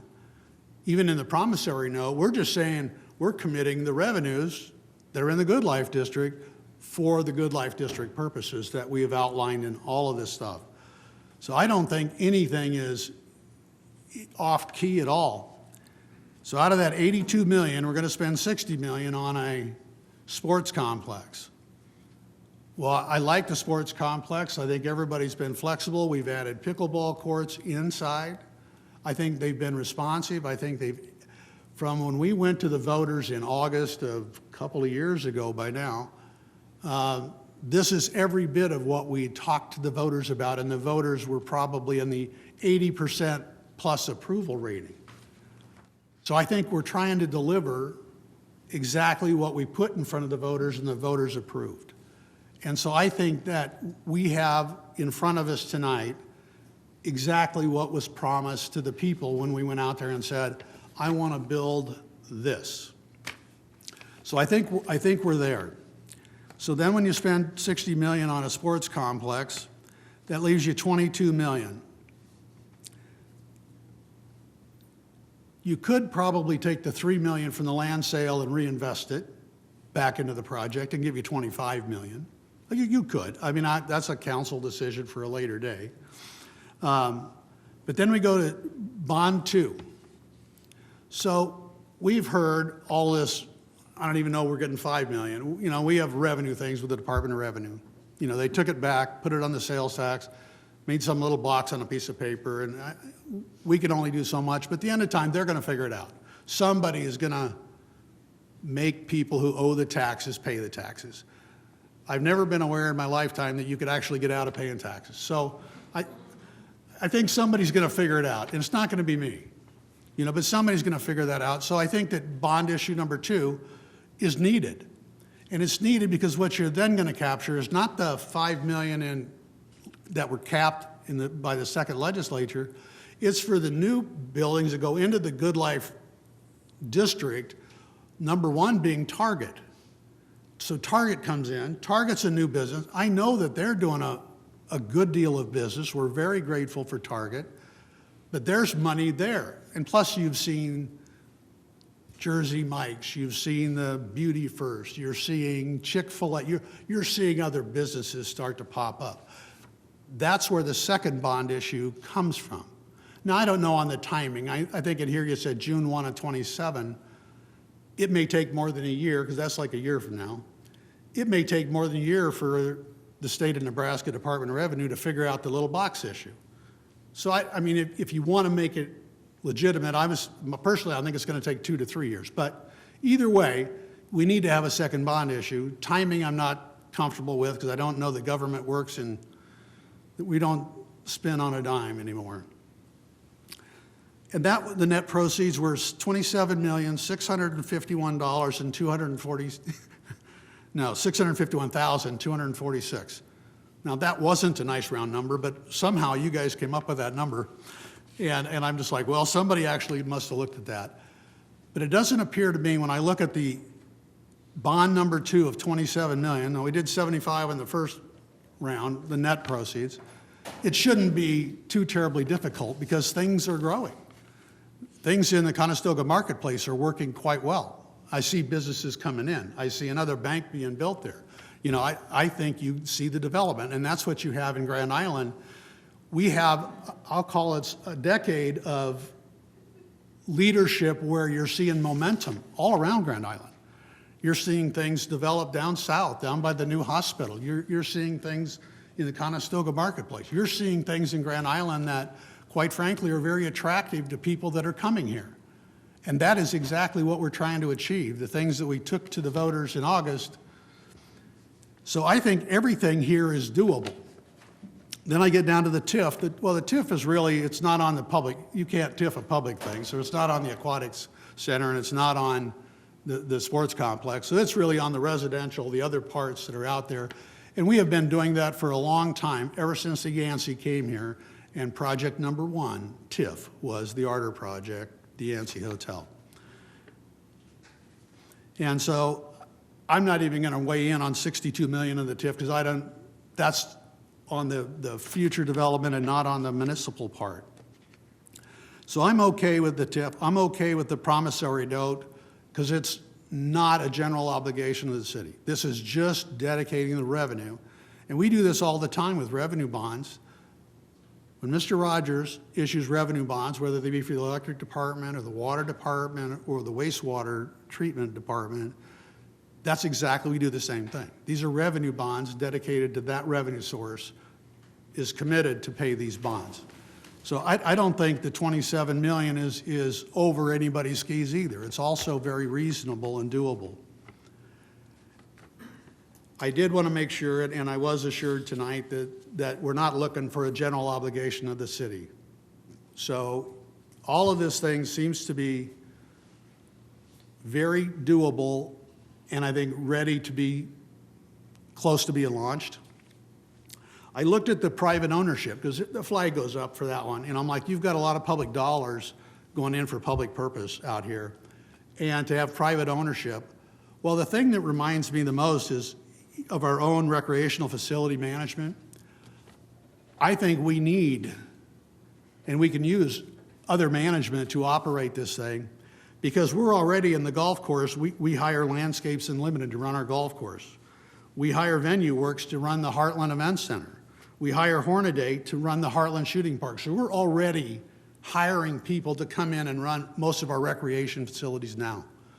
So having the Y or somebody else do the aquatic center, have somebody at Woodsonia or whoever hire a third-party manager for the sports complex, I'm okay with that because we're already dealing it out anyway with other members of the community, other members of the state to help manage all of our facilities. But the idea is All of this is to accommodate the public interest for the swimming pool, you know, so that we have 10 lanes of 25-meter competitive swimming in a brand-new pool. We have a diving pool. This is going to meet so many new boxes of things that are great for Grand Island. The flags that I have here are, none of them are a showstopper. And I want to continue to support this thing, even if it's in this type of public format. I review all this stuff, and to the extent that I can, I want to support it.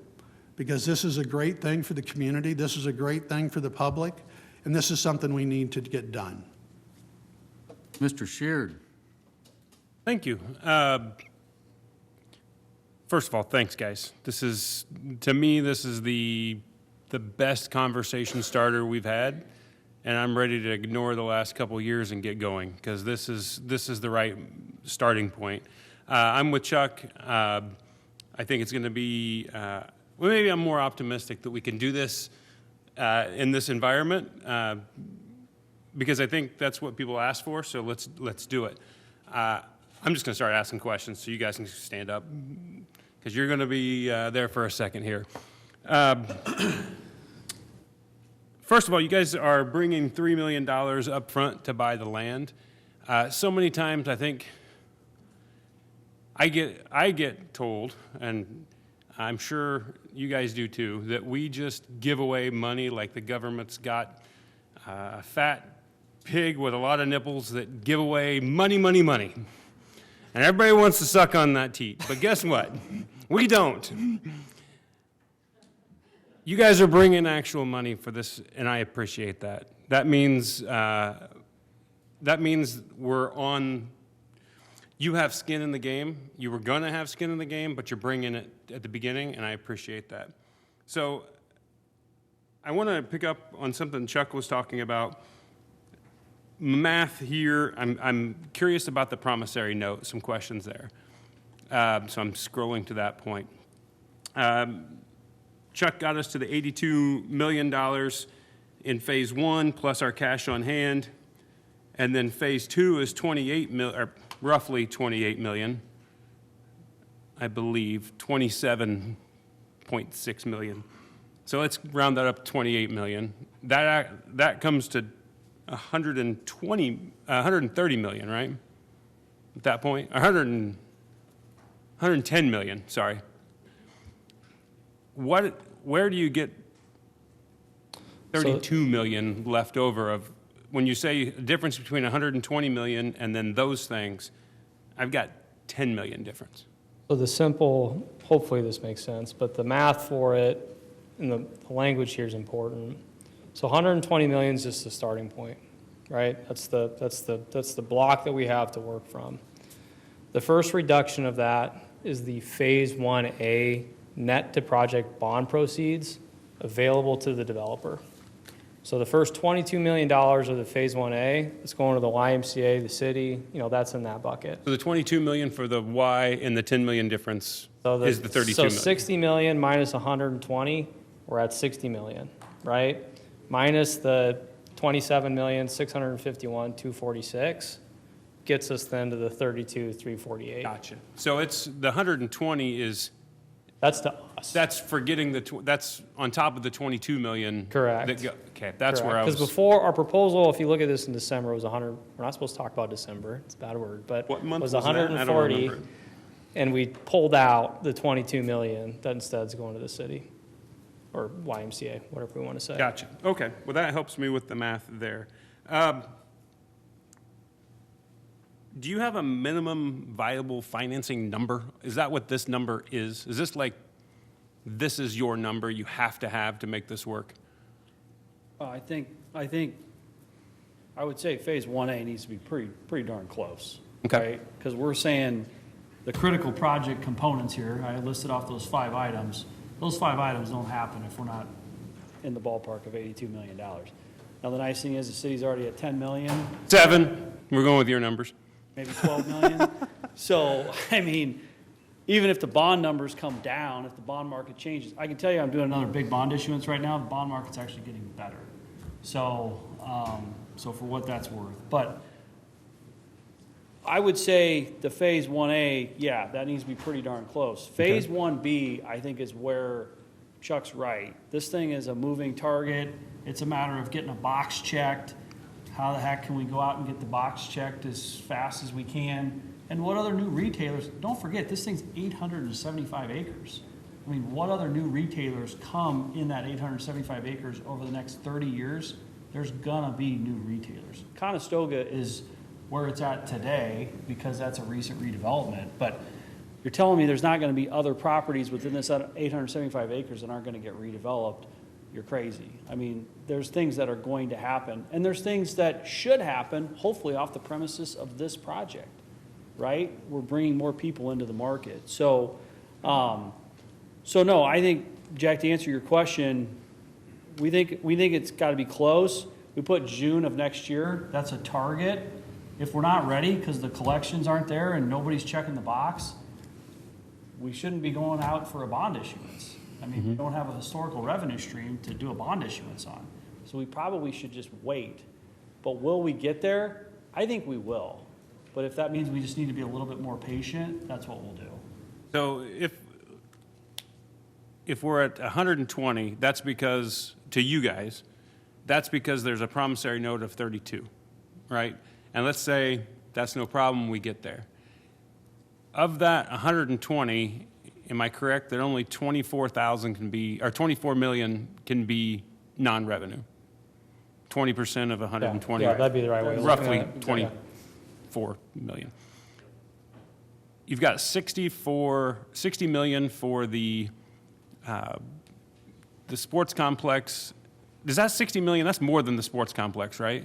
So the way that that's a great question, Jack. And Chuck, you touched on that too. This was the other piece that we wanted to try to just simplify. We've got an idea what the sports complex is going to cost. We have an idea what the infrastructure is going to cost. We don't know, though. We don't know. So bucket one is the $60 million in Phase 1A bond proceeds. The new tool that's really allowing us, we touched on this, to build the larger sports complex is the CID. That was kind of a gift that just popped in this latest legislative session. We don't know what that's going to generate, but it's probably somewhere between $10 and $15 million.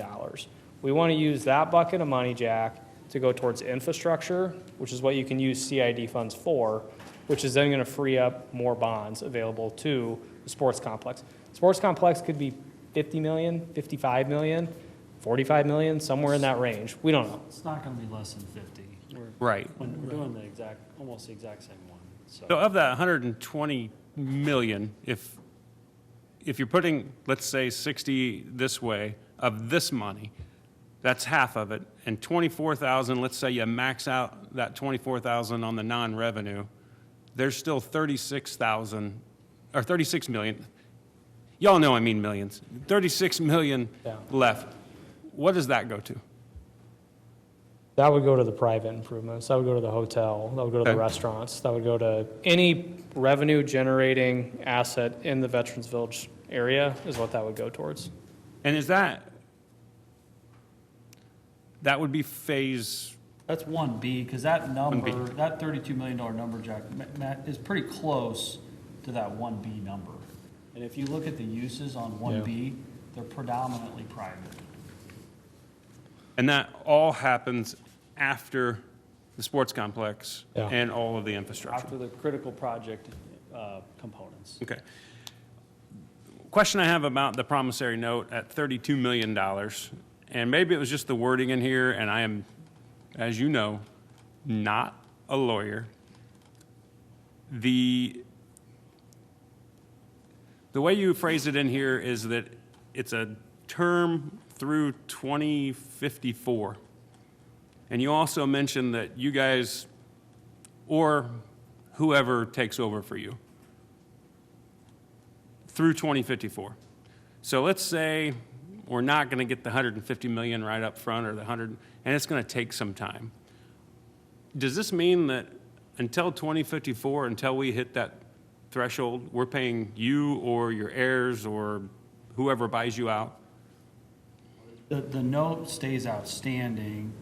The revenue is going to get committed, portions of this revenue is going to get committed to these bonds. So then if there's surplus or excess, that could go towards the remaining note, if that makes sense. So, or, you know, I used as an example at the last council meeting, Costco shows up in the 875 acres, and there's 15 million left remaining on this note, then that could be used, a new bond issuance could happen, and that could pay off that remaining note. Does that make sense?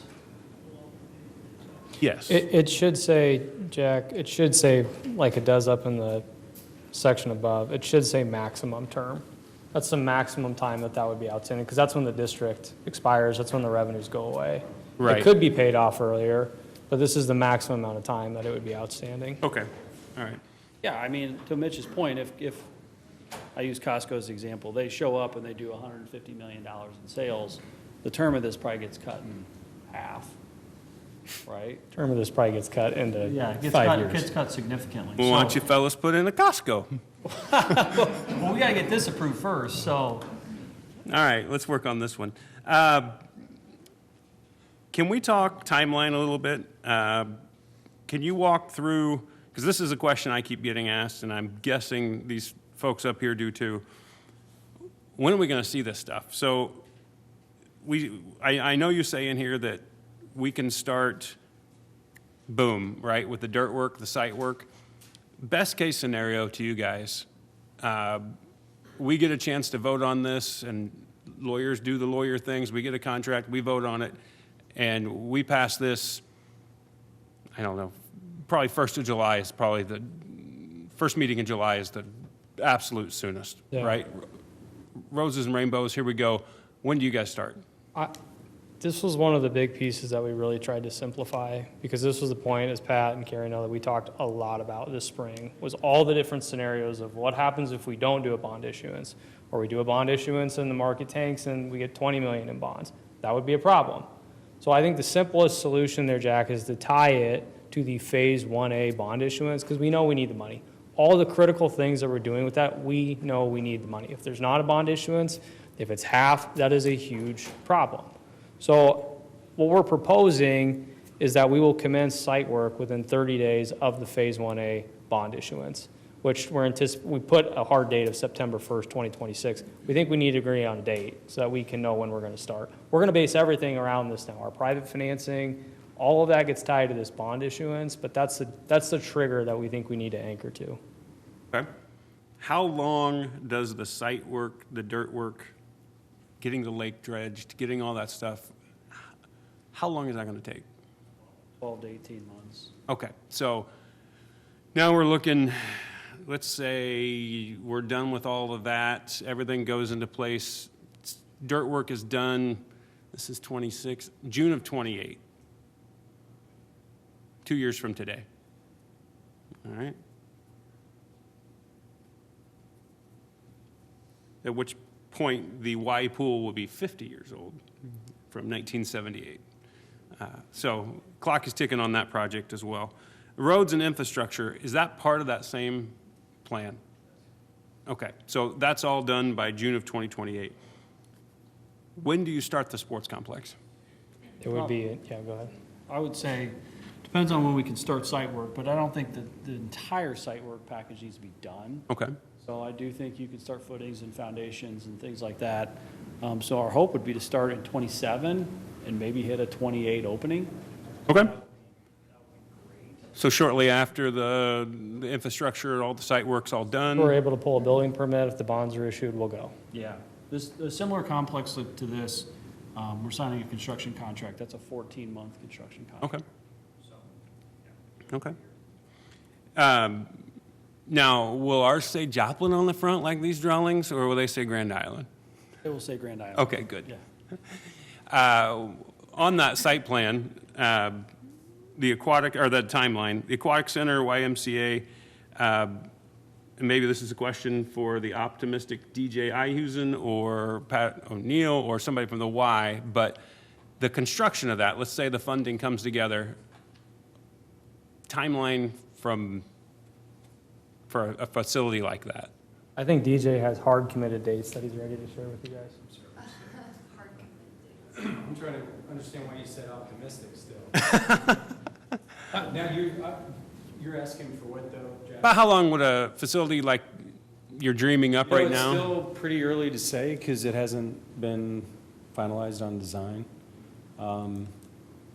I'd say, based on the square footage, we're talking 15 months Okay. timeframe.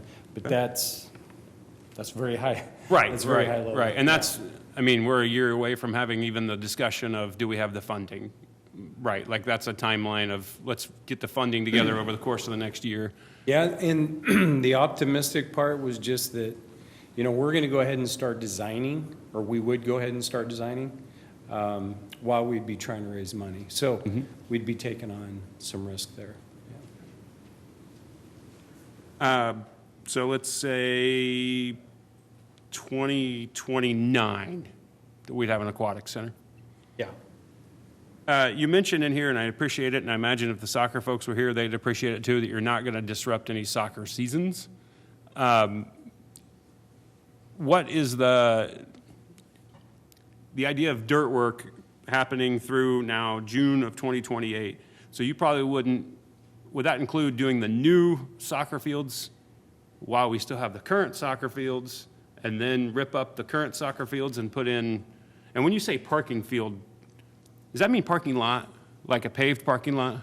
Yeah. Okay. So what we're proposing, Jack, is this area, the darker green down here, needs to be done.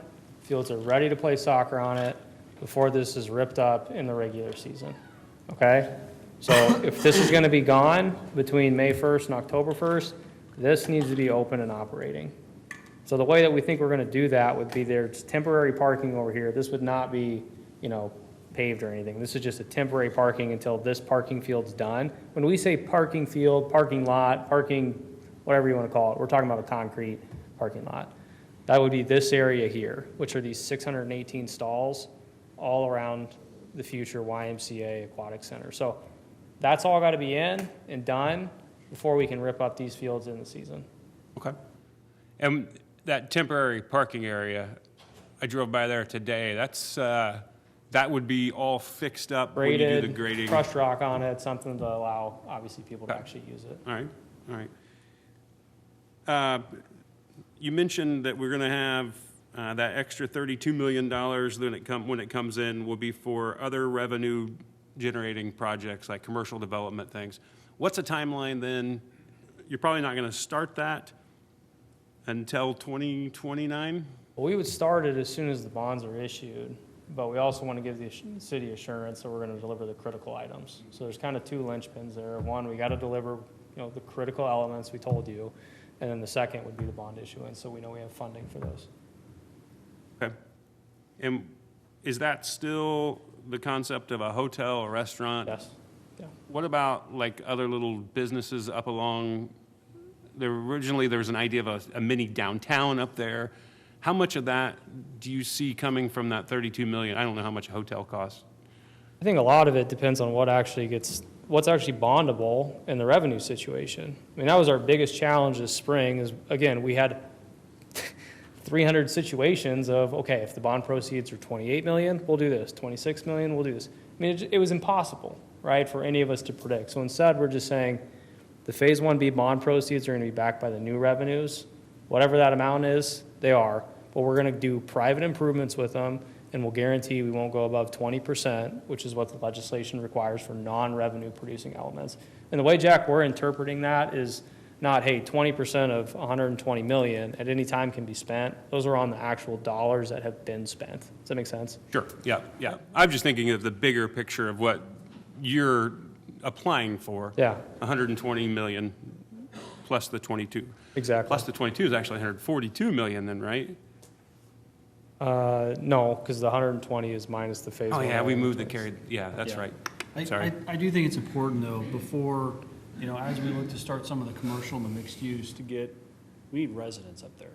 We need Yeah. people, we need bodies, we need, anybody in the development world will tell you, rooftops first, commercial follows typically. So I think we do need to activate this as a neighborhood that would support small businesses and folks like that would go into a mixed use building. Oh, I bet you could you could probably sell off the corner lot to a C-store and gas station Probably today, they'd probably take that deal. Hopefully, I mean, we'd like to see some development. I'm obviously. optimistic on that one. You can write me down, DJ, that I'm optimistic. The 10 acres, 10.9 acres to GIPS for a school. So there was one part in your plan that said $1 and one part that was a donation, a charitable donation. So I did a little research, and wouldn't you know, there's a difference between $1 and a charitable donation. If I know that the dollar doesn't mean anything to you, but if it's a charitable donation through, say, the GIPS Foundation, do you know when that would happen? Like, what point in the process would that occur? When the phase one infrastructure's done. Yeah.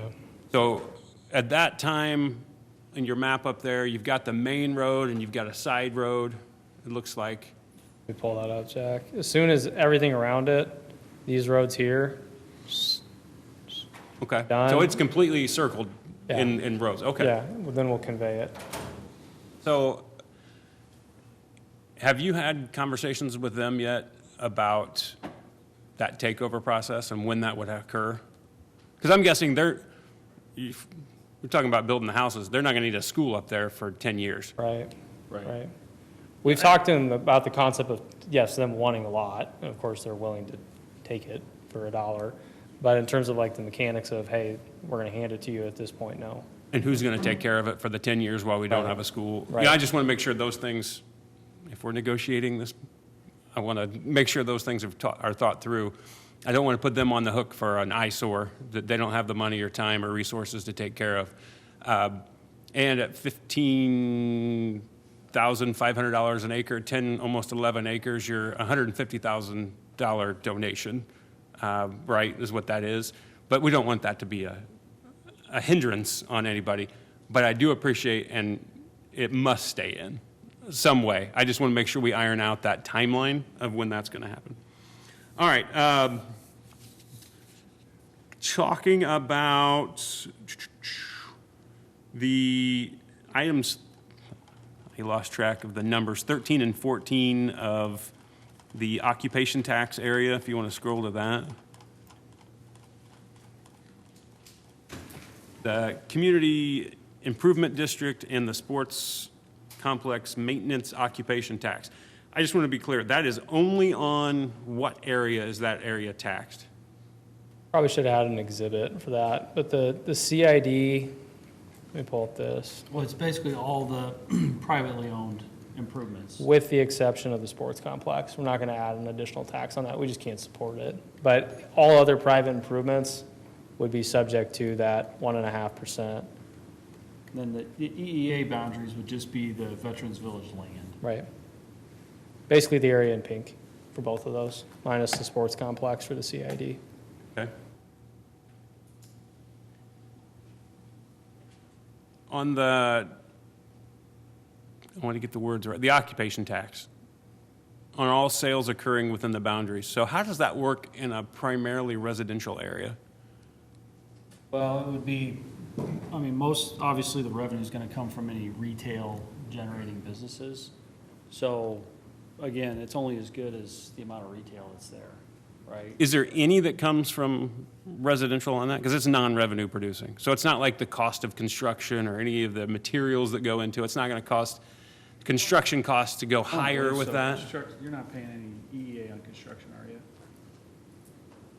You can. The question is, do you want to? Well, you can set up the occupation tax to quack quite a bit like a sales tax. So if you want to do it on materials, you could also do that. And then you're saying you do not want the occupation tax on the sports complex? Right. Okay. No, the occupation tax, yes. Occupation The tax, not on CID, sports no. cup, is a CID. Yeah. The occupation tax is different than the CID. The CID is a property tax. Right. The occupation tax, I assume we're doing it more like a sales tax. Right. Yeah. I think to your point though, Jack, I think that's where we're incentivized to get sales tax generating users up here because we're going to directly benefit from those sales tax revenues via this occupation tax. But I guess on the sports complex, number 14, the sports complex maintenance occupation tax, just so I'm clear, because Mr. Seacrest said that does not, you're not going to have that include any cost on the residential construction or anything on that side. Yeah, I think it'd be set up to exclude that. Okay, all right. So that kind of carves out a much smaller footprint for that, which visually means something to people when you're saying we're adding taxes. Yeah. It's a small area. And the people,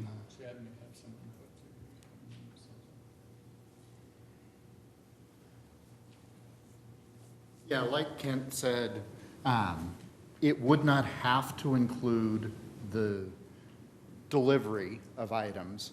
It could include delivery of items, but you could write it in such a way that it excludes those.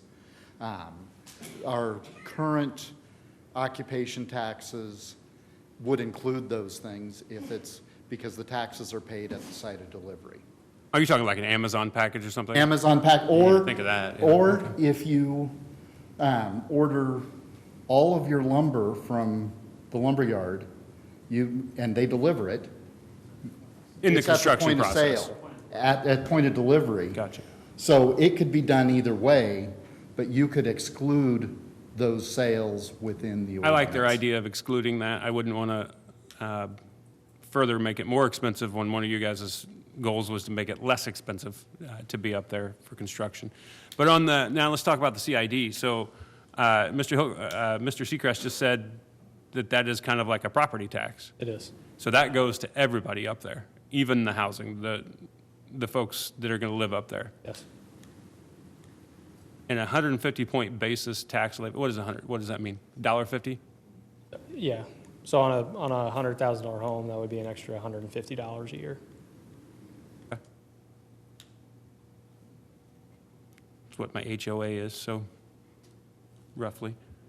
So the occupation tax and EEA tax, I believe, would be on your utility bill for anybody living up there.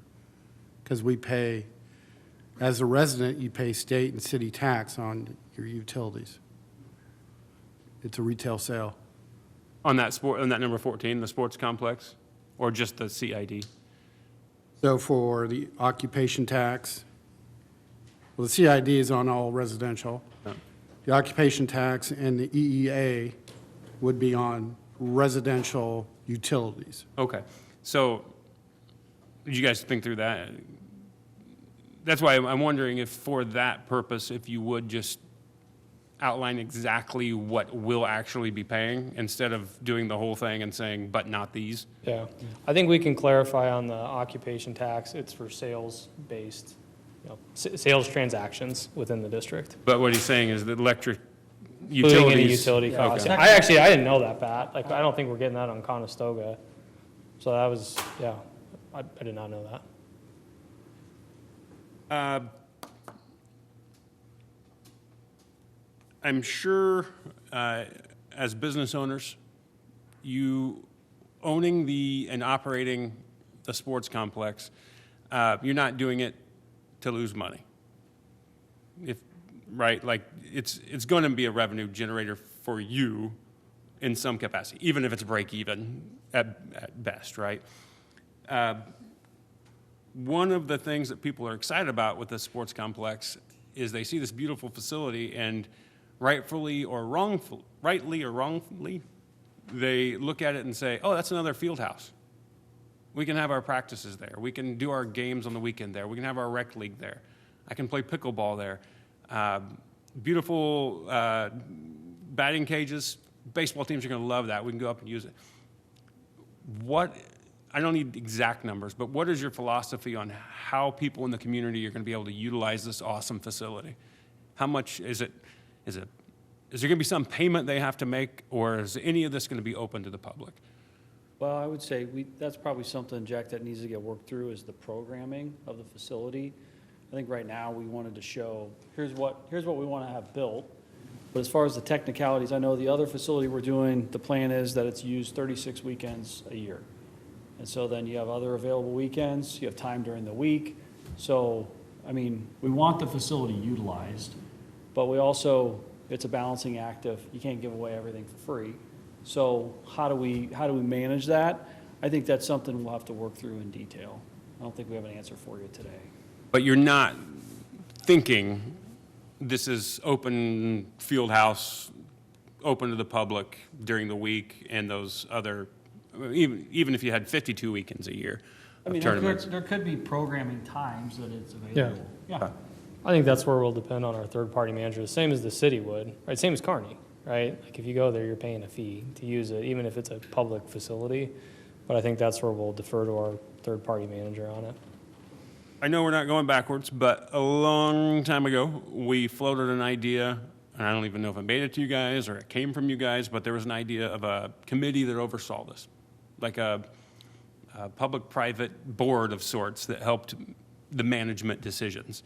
That might have you guys and some representatives from your teams, some people from the community who might be involved with the youth sports, and maybe, like many of us are on committees, a couple of us from the council. Is that still doable if you guys own it? Of an oversight committee of some sort, or? I think one of the things that we walked away with, and we're trying to convey tonight, is how do we make things as simple as possible? Mm-hmm. I think one of the stumbling blocks we've run into is things becoming so complex and so many different people weighing in on different decisions. And so I would probably say no, that we would want to go out, if it's privately owned, we'd want to go out, source what we think is going to be the best third-party manager. Yes, we're going to want to try to operate the project profitably, but also provide benefit to the community. So I think it's going to be that balancing act. But also, I think simplifying the process and not creating more committees and just more processes. I think we're going to try to stay away from that as much as we can. If it becomes a sticking point, might I suggest thinking about that committee aspect as an alternative to not being an owner for either side? So if we give up ownership in this, yet still fund quite a few of the dollars, just understand that we have an obligation to represent the community and say, we want to make sure that we all want it to be successful, but we want to make sure that if we're going to give you the money, we have some accountability on it. Just like you had said to us long ago, if you guys are going to own it, we at least want to be at the table. So you know where we're coming from on that. We all want it to be successful, but just not tonight, don't make a decision, but let that stew a little bit. Just some sort of a way that we can have some accountability on our end. I think what I would, and we can explore this and be prepared at the next meeting.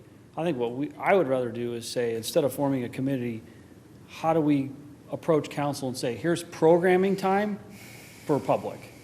And so that way, if you guys get a member or a question from the public of, well, what did we get for our investment? Well, we have programming time built into the facility. I mean, again, it's built for tourism, it's built for visitation. If it ends up being 36 weekends a year, okay, those are off the table, but there are going to be other blocks of time that are available, so we just need to work through that. And let me put it this way. You guys in 5 years might say, boy, this was a great project, but let's get the heck out of Dodge. And you sell that off. At that point, everything you promised us in one of these meetings that's not on paper or that we don't have accountability to goes out of Dodge with you. And I just want to make sure that for the long run, we're protecting the community's aspect of this. You guys are swell fellas, and you want to do good for Grand Island. The people who buy you out or you sell to, I don't know those guys. So that's one of the thoughts that have come to me from the community that I'll pass on. You know what, believe it or not, for you guys, I think I'm done for now. You got any questions of me? This is a negotiation. Mr. Nickerson. That was an exhaustive list of questions. I got 4 more pages I I didn't get to. am impressed. I am impressed. Mine's going to be much more simple. First of all, I want to thank you for writing what I consider a pretty understandable MOU. And for a guy like me, it has to be written pretty simple. So thank you for going through that. For the most part, it makes good sense. I think there's good logic in it, and I like the way it flowed and the different segments that you have. So thank you for that, because that helps me. But with that knowledge that we have now and what we've been presented, there will be some things that I need from the experts, because I'm not an expert in bonds and I'm not an expert in those things. So I'm going to count on the people that know that inside and out. For me to be able to have a good confidence in all of this, I need to know what their feedback is, and that doesn't have to be tonight, because I don't know that they will have those answers tonight. But within the very near future, I need to know what they think, and to make sure that everything stacks up in logically from what they see. I also need to know our administration's input, because this is all new to all of us. This new presentation is all new, and some of it's different than before, some of it's kind of the same. But I want to know what the input from our administration is, anything that they see that we need to be aware of or be concerned about or ask questions about. I want that before I can make a good decision. I was surprised to see the proposal with the Y. My question was, what's the Y's commitment to this? I'm kind of getting the feeling there may be some commitment from the Y to be part of that aquatics group, and I think that's not a bad thing at all. I don't disagree with that. The part of ownership may give some people heartburn. We need to work through that. I'm kind of like Jay Vavricek. I'm wondering, why do we want that? Why would the city want those headaches? And when we were talking about management, the city should manage it, I thought, why do you want to do that? Why would we want to do that? But there may be some people that really feel strongly about that ownership component, and I want to hear those discussions as well. But I understand where you're coming from on that. And as a city, as long as we know it's managed well, I don't know why I would care, as long as it's being successful. So the next thing that I had that I just wondered about, it was one of the things that Jack was talking about, and I just got it circled here. What happens if things don't get done? Okay, so we've got to be able to address that. And I don't know where those things are addressed. The MOA is the framework of what you say you will deliver, and it's kind of the financial blueprint. Where do we address some of those other details? Is that a fine, detailed contract? I'm going to ask, I guess, our city attorney. Where do we get, an MOU isn't all-encompassing document that we work from, is it's just kind of a framework, and then we've got to still do some more detail work in there? I would say we would ask, Ken will have some thoughts here. I think the most efficient way to do this is to get a general understanding on an MOU. I know we did that before. But let's come to a consensus on the MOU structure. Then let's turn it over to the attorneys. And let's give them, I don't know, 30 days, 2 weeks. I don't know what Kent and whoever else is going to be involved in this, but let's give them a certain time. And then if we need to schedule another meeting, if we're going to do this in a public forum, and there's sticking points, because that's what happened. We had an MOU in December, we hit sticking points, and then we just hit an impasse. So if we hit that as we get into a contract, I guess we schedule another public meeting, and we come here and we talk about whatever the 4 or 5 sticking points are and get consensus, try to get consensus again, and then continue to move forward. Yeah, and let me, before Kent speaks, I want to ask Carrie this as well, because she was part of the negotiating group, I think. But when we get into that, we're getting into the nitty-gritty now, the fine print and all of that. And we start getting into those impasses. This is a question I asked in December. What happens if negotiations fail? And I was told it'll come before council. Okay, this is the second time we've been before council now. When we start that process again, and it's very important based on this framework of the MOU and any things that we may need to tweak, what happens if there's another impasse? Do we now bring it public to discuss it because of this new system that we have? Or the public doesn't like us meeting in private because they think we're doing some kind of sinister things back there, but we're talking about these kind of things, except privately. What happens with that, you think? I hope we don't get there again, but there might be a few things. But does it become now a public discussion again? I think kind of like Ken pointed out earlier, the devil's in the details. And so if we get to the place where you're able to define what that 80% is, what those kind of firm promises, the benchmarks for each side. The details change a bit. I'll say that this MOU has less answers than an MOU we got in May of 2024. So it's hard to say what we would do. It would depend on where the impasses were, where the issues were. I'd have some apprehension about going back on just a skeleton. It does feel a bit like we're walking back in time 2 years. But if we hit that sort of impasse in those details, we would just keep negotiating into oblivion, depending on where those details are. If those details are, a date, might be easier to bring it back to council. Right now, there are no real details in this, so I fear that the realistic answer is we'd be just back here again over and over and over again, rehashing everything, unless we get a little bit more meat to what the actual lines are, the minimums, the maximums. A lot of this MOU, kind of even as we've been here today, has shifted. Things that say shall are now flexible. Dates that are written as firm dates are now, we can look at it again later. So we already are losing details even in the last 2 hours. So I can't give you any kind of promises as to what that negotiation would look like, other than to say that the details tend to vaporize the closer we get to putting them on paper. And so I don't have much hope that we could go spend 2 weeks lawyers hashing it out unless we get some more definitive, concrete facts today. Today? Or some Or- at any point in time, to be frank. Right, so if, as you had a chance, because one of my questions was, what's our administration's concerns? What's the input? So that input now comes from discussion that you all will have internally, and then that information needs to come back to us, correct, as a council? Yeah, and it would frankly really depend on where those issues are. I mean, Give us one.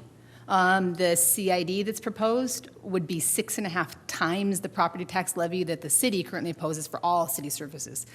Citizens pay 24-cent levy here. This would be a $1.50 levy. So, and you can't use property taxes to fund certain portions of the Good Life District program, can't be revenue. So even if we could separate it, this land would have 6.5 times an additional tax levy, likely makes these lots unsellable, the development undoable. That's a pretty big policy level decision that one little tiny detail may unravel everything. So it's hard to go back and negotiate without knowing how firm that is. How firm is that CID? Or How firm is that CIA?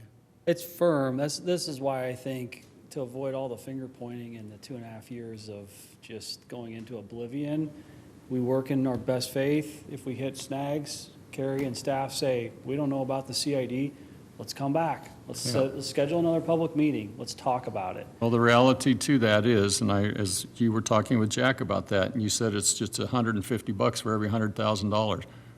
Those homes out there are going to be probably $400,000 homes. So you just added $600 a year on top of their current property taxes. So you have to pay a premium to live out there. So, I mean, these are all questions that are valid questions, and you're adding $600 to every property, and it's not an HOA. That's just an additional premium price to live there, and for those things need to be thought through, and I know you need the revenue for certain things, but it sounds like there's certain things you may or may not be able to use that revenue for. So those things, it sounds like a legitimate concern. I don't want to get into the weeds on that tonight, but it's one that sounds like we need to talk about. I'm interested in Kent's view of that as well. As far as we go back in the negotiating process and we start hitting an impasse, what do you see happening? Well, this is where 100 other public-private projects have been successful in my mind. We are talking the 6 principles, 3 imperatives, and then 8 pages of MOU. Those, in the past, we had in the MOUs what I call the weeds. What I've learned is if we can get on the 6 principles and the 3 imperatives in the outline, you're at the 80% mark. And I will guarantee you that staff and ourselves or whoever you have involved will get that last 20%. It's when I have seen projects that have not agreed to the big principles, then they go into the weeds, and somebody says, I want to go right, and the other side guy says, I want to go left. And you're arguing down here, but the real issue was up here, and you never got to it. And the reason I want to go right over here is on a fundamental issue, I have a different thought than you who wants to go left on that big issue. But they never understand. They're talking across from each other. And that's why we have reframed this to be at this bigger macro level. And if you feel we've hit the mark and you can say, we now trust you guys can go in and get the final 20%. Last 20% will have challenges. Yeah. But I will guarantee you, if we're agreeing on the 80% framework, all my other public projects have crossed the finish line when we know we hit the 80%. Because we're not talking left or right. We're talking refinement of where we've come to a consensus already. Okay, and that sounds fair. There's certain things, the rules of governments that are different than private business, and you have to be knowledgeable of those as well. And these are why we have our experts here, to make sure that we're following the law. And I don't know what all those are. That's why we have them. So that's why I need their expertise from them. I need the bond expertise. And of course, the wise commitment sounds like it's there. I do have a question that I probably better not open this box of worms, but I'm going to. I'm just going to send it out there. I don't need an answer. I'm just wondering, what does the why give that the sports complex doesn't? I'm just throwing out there. I'm sure they got 1,000 things they can tell me, but with a big sports complex, I'm not sure what the why offers in addition to that. But wouldn't be my project. I'm just curious. The one thing that I do really strongly believe in is phase one has to start as soon as possible. And that, once we see dirt work going out there, I think everybody breathes a sigh of relief and says, okay, we've started something, but we got to get to a point where we feel comfortable about pulling the trigger on that. The one thing I have, question on your sheet, and I don't know what page it is for sure, but on your master site plan, 2A, it's got a nice picture of the overall layout of the entire project. Looks like every lot has a house on it, and everything looks beautiful.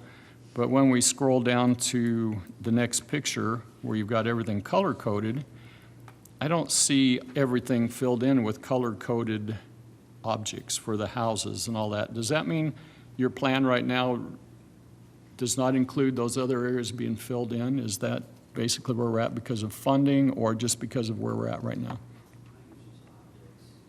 Yeah, I think that's all. If you look at the legend, isn't there a legend on there? Yeah. Yep, I just didn't see all the little brown icons or anything, but all of that is basically, all that is still fully developed in your mind. Yeah, I mean, if you go to the infrastructure map, Mitch, everything around the red is going to be fully build ready, right? Utilities in, so all this multifamily could go, all this commercial here could go, all this commercial here would go once the funding and the users are in place.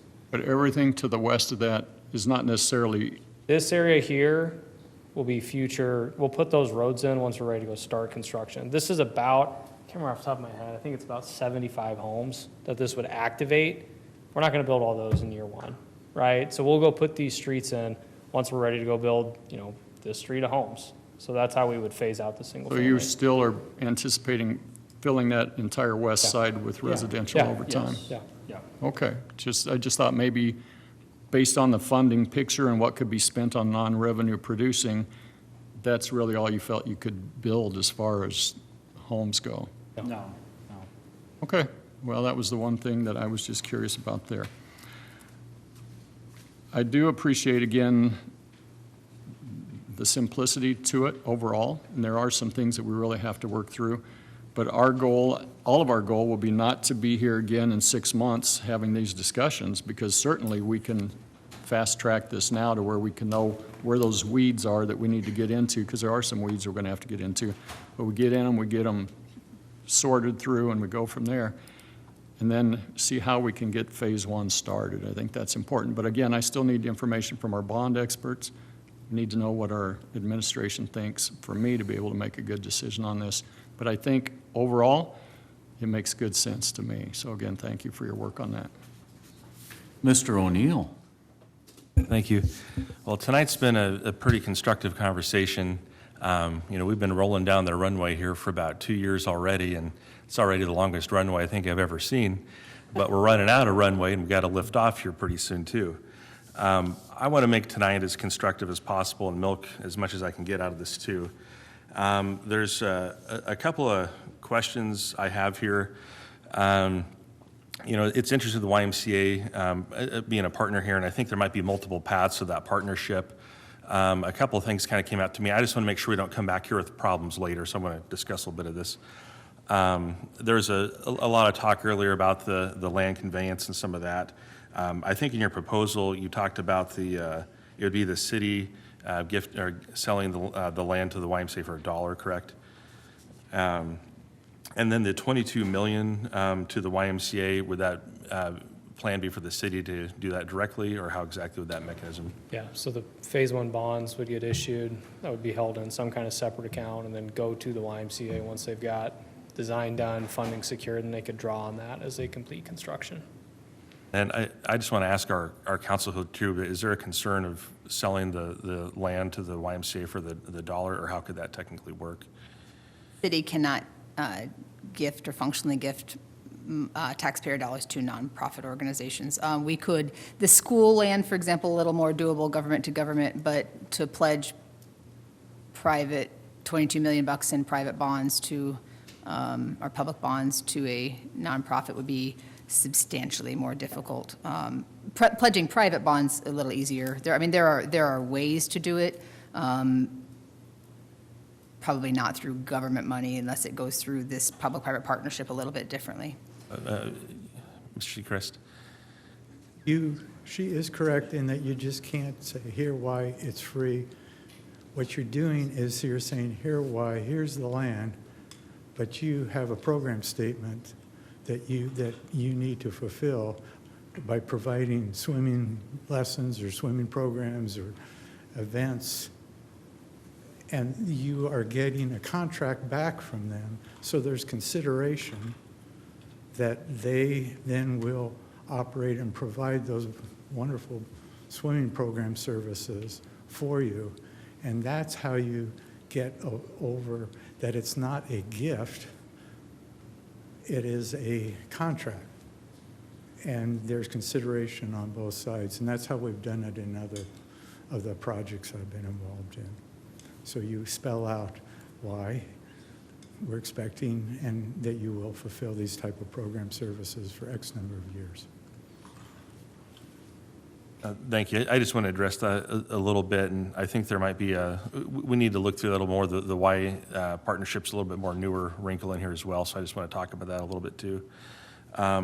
Overall, and thanks for explaining the CID. I think you answered most of my questions on that as well. Overall, I'm looking at outcomes on this, and the outcome we need is we need an athletic complex and we need that aquatic center. We saw some really beautiful drawings tonight. I mean, the athletic complex is way more than what I saw back several months ago. I'm not interested in just writing a blank check, but I'm interested in giving Island a real outcome. The public needs some protection in this, but the city also needs to be honest about what it can afford to own, operate, and maintain long term. We're also working on something with the Heartland Event Center where we have about $10 million of maintenance we're doing in that right now. These buildings are very expensive to maintain and operate, and I think as Chuck mentioned earlier, we have some other recreational things that we've outsourced to other entities as well. As far as the protection, this is probably a question for Mitch and Drew here too. I don't think you'd ever do this, but this is kind of a trust but verify kind of thing. So this is a beautiful athletic complex. What protections would there be if you guys own this? A few years from now, you don't get an idea to sell it or start the Drew and Mitch mattress superstore. Right, depends on the mattress market. Yeah, I'm happy to take it. I mean, I think we're looking at this as I mean, guys, the district is a 30-year term. I mean, I know there's a lot of conversation about, well, are these guys going to blow out of here? I mean, we've already invested $150 million in your community with the mall, and the sports complex will be another large investment. But I think it goes unnoticed or untalked about. I don't know what the private improvement amount area here is, but it's $350 million. We're not going anywhere.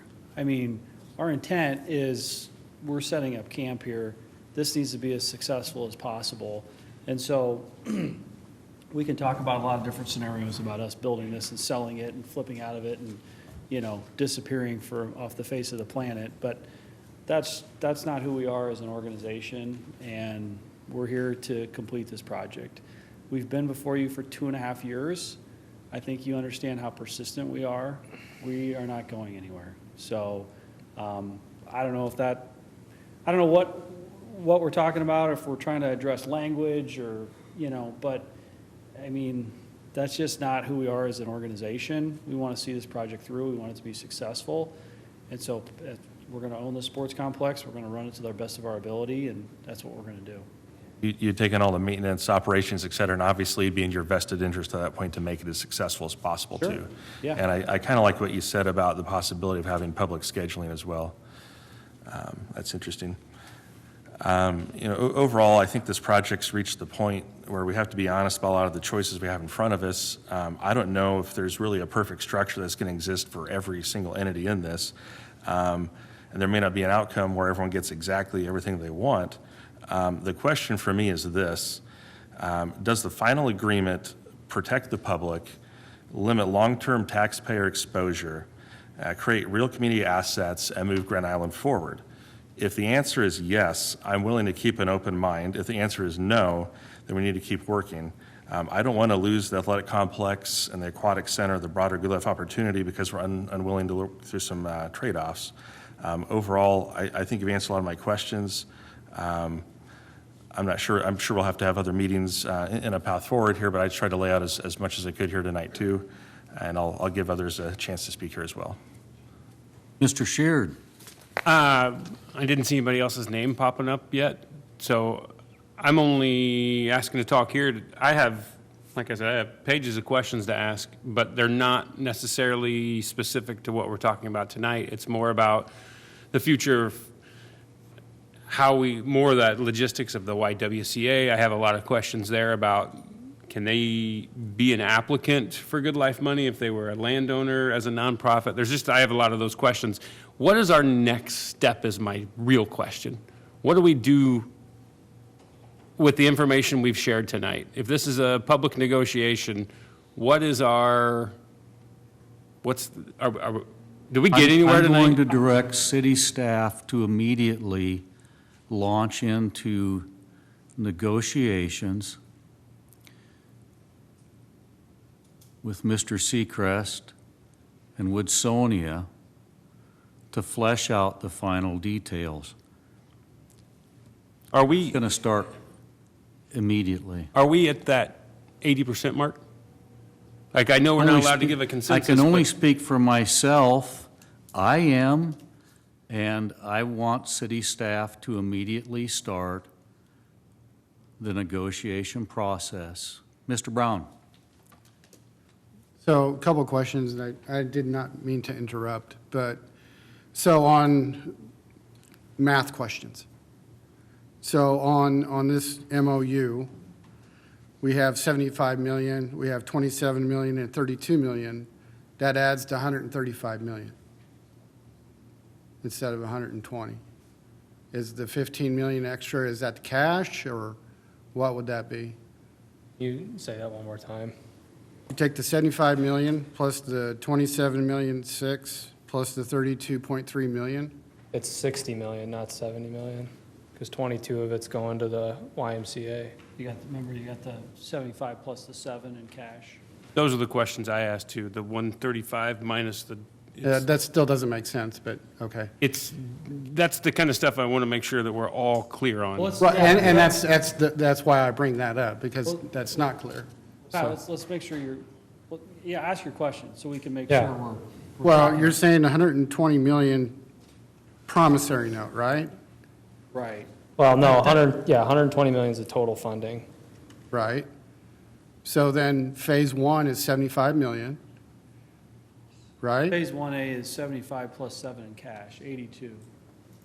Okay, Here's the difference. I know exactly, I think I know what you're asking, Pat, is the 120 million.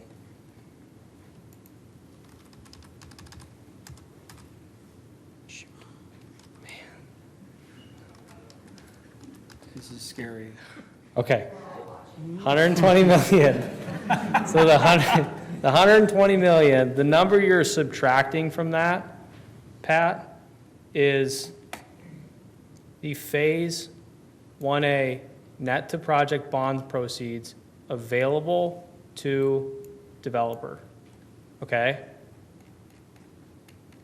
So if we do, That's the 82. that's 82 minus what's going to the YMCA, because that's not going to the developer. So that'd be $60 million. So 60 million, so minus 60 million. We assume that's the amount that we get as part of Phase 1A. So there's 60 million left. So if the Phase 1B bond issuance, which we don't know what this is going to be, but if that ends up being, Let's just assume it's the number in the. let's assume it's the number that's in the MOU. So let's assume that it's 27 million, okay, 27,651,246 would equal a promissory note of 32,348,754, Right there. which is what this would be.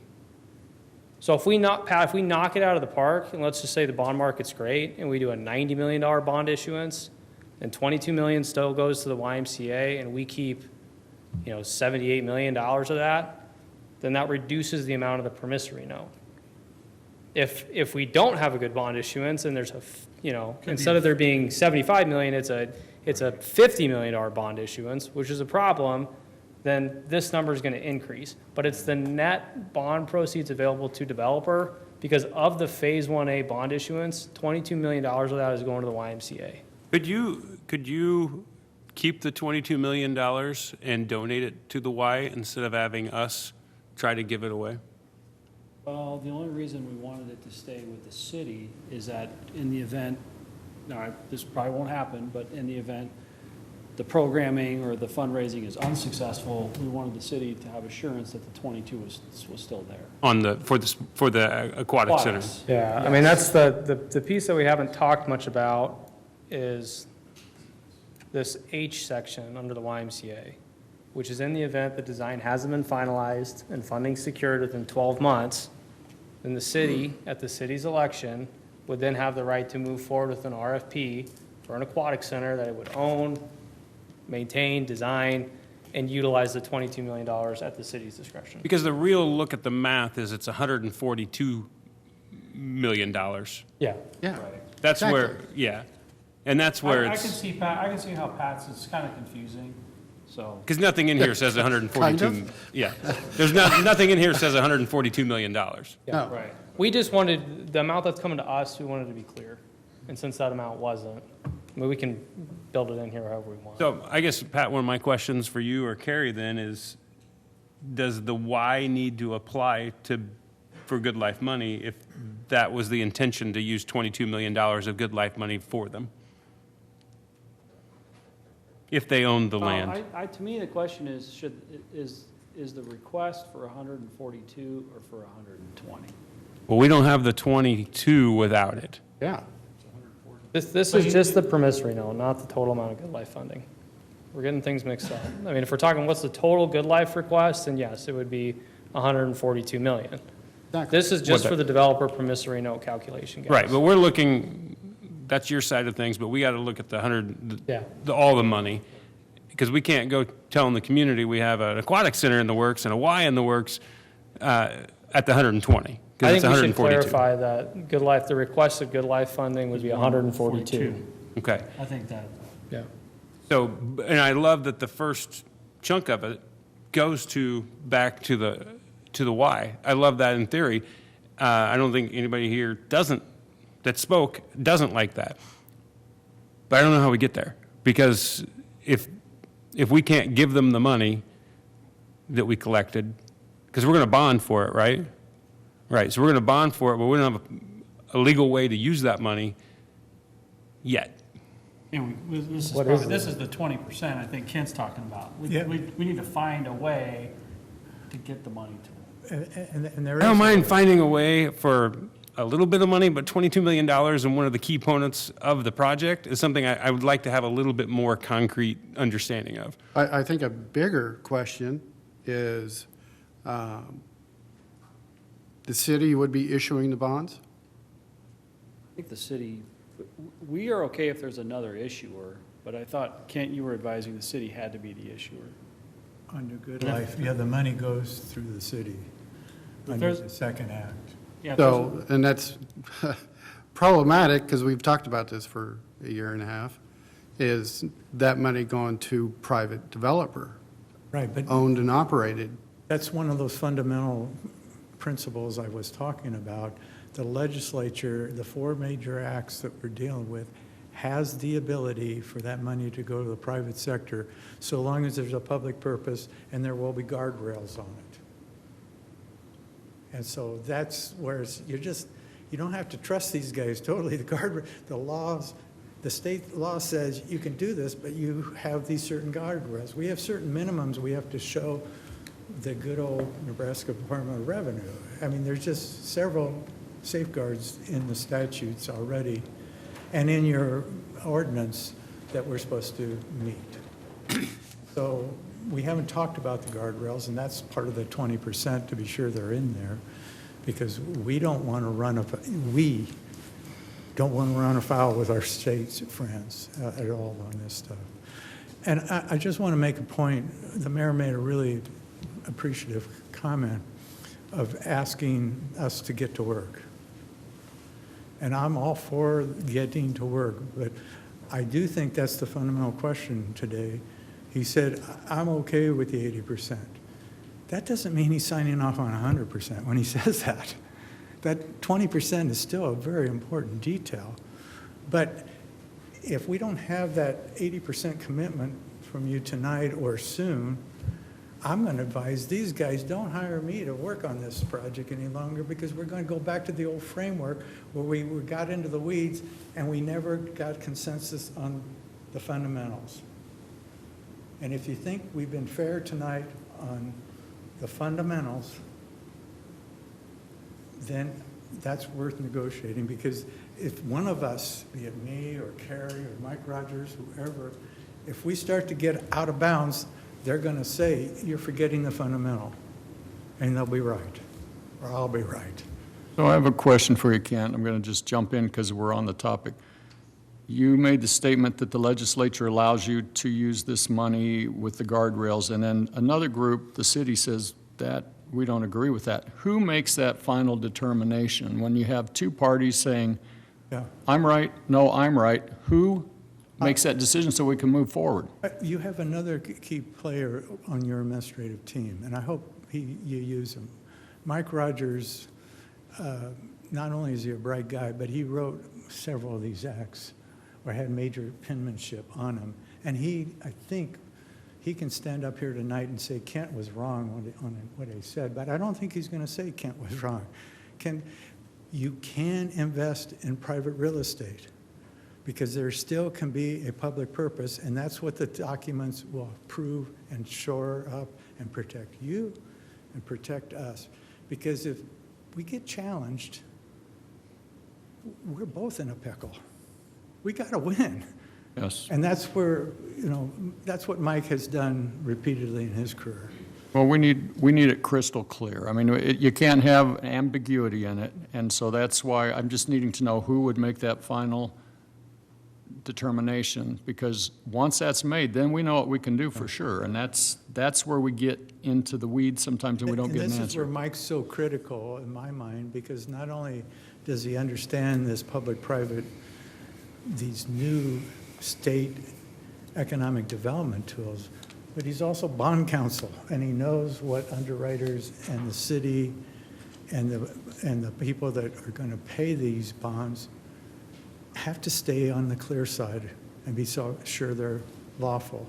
So I guess, back to the question I had, don't want to bring up bad memories, but where are we different from December? Because we had the big 80%, we voted that night, and we talked a lot. And Mike Rogers went into those negotiations. Where are we different? I know it's a better plan, but the process is the same. Well, in December, the sports complex would be owned by the city. This is private ownership of the sports complex now. I think there's several important differences. So is that a big enough difference? Simplifies a lot of issues, Jeff. Okay. Same with the buying of the land. The buying of the land, which eliminates the clawbacks, Yes. simplifies a huge, huge piece. We that didn't have talk to about work that. That's how I feel. Does that, I mean, is that, I think that's a piece that we should get crystal clear on tonight, because it's going to get talked about, and I think that falls in the 80%. to me, you're paying at least market value for the land, all of it.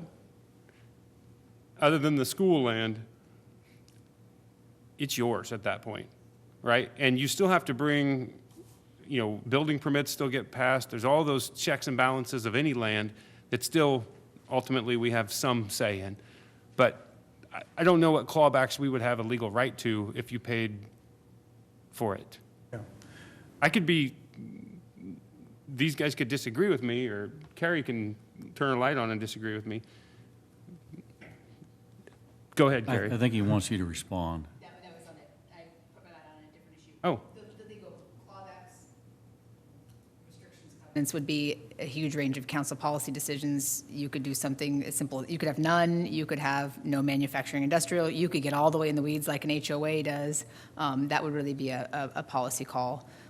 Anything that you add that restricts the property drops its fair market value. Unrestricted property is just worth more than restricted property, so the legal requirements would be much more functional requirements that would change that market value. But as far as we're concerned, we sell the land at value. I don't see a need for clawbacks. I would love everybody else to weigh in a little bit. I know we can't vote. I don't know if we can get that granular with our agenda topic, but we will take that up. Well, it's one of the non-negotiables. I didn't hear them say it was a non-negotiable. I think, Land Mayor, I think conveyance. one of the things we tried to do is we made a list of what were the snags that we ran into from December until May, right? And it was, you know, we heard loud and clear, you're not paying anything for the land. We need clawbacks. And that just became so complicated. So our hope was that by paying for the land, that would remove the concept of clawbacks. But we also introduced these 5 critical project components. These 5 components need to happen, right? Sports complex, aquatics, paying for the land, phase 1 infrastructure. So we wanted to give council assurance in the city. It's not as if there's just, you give us a bunch of money or we pay for the land and nothing happens, right? We still have to complete these 5 critical items. So, but I kind of agree with Jack here, like, as much as I want to send, and we can advise the council, I mean, from our perspective, Carrie can weigh in, these were the items that we just ran into a total roadblock on. So let's talk about them. Or can we ask Mike Rogers to come up? Mike, what's your opinion here? I mean, we're here, we're in a public meeting, let's talk about it. Everybody wants to move this thing forward. We don't have a lot of open Tuesdays. No. Coming so up. let's, if Mike's here and council's okay with it, let's hear from him. I mean, let's get his opinion on some of these things that we've ran into issues with you know, staff and things like that. So, but yeah, I think on the clawbacks, that would be our ask, is if we're paying for the land, would the council consider removing those, but still adhering to those 5 critical ththings? Same with the minimum investment spend. That kind of goes with the clawbacks, but there were requirements of spend XYZ dollars by XYZ date.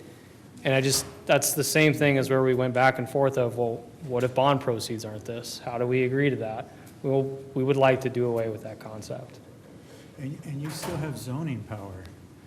We showed you our zoning plan. And if you're worried that we're going to put a rendering plan or do a bait and switch on you, well, we can't. Under residential zone, we'd have to come back to you. So these safeguards, many of them are in the law. They're built today. in. And we would be articulating those to you. and you asked my opinion, what's different than December? I think there's a 50% difference in what these guys are proposing. They have simplified it and made it clearer, and that's worth a lot to me to say, hopefully tonight you're at the 80% level. But I think we gotta, I don't want to not hear from you, because I'm afraid we're gonna go back and not have, your staff or our team will still not have enough clarity that what we have articulated is fair and reasonable.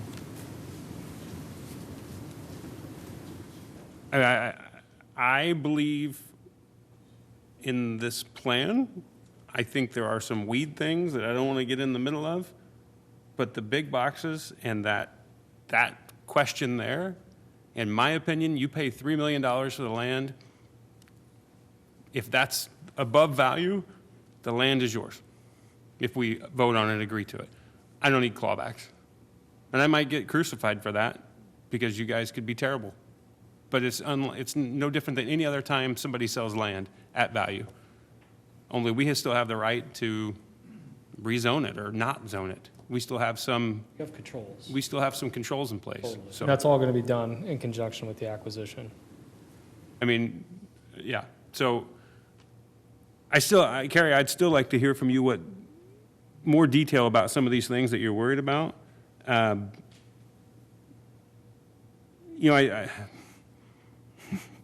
I think what I raised my light on earlier that might be help, at least to some in this all, is as Mr. Seacrest talked about, I want to make it clear the Good Life District Act does allow for the payment of private real estate expenses. So that is not necessarily an issue. The list of what isn't eligible is pretty clean in city code.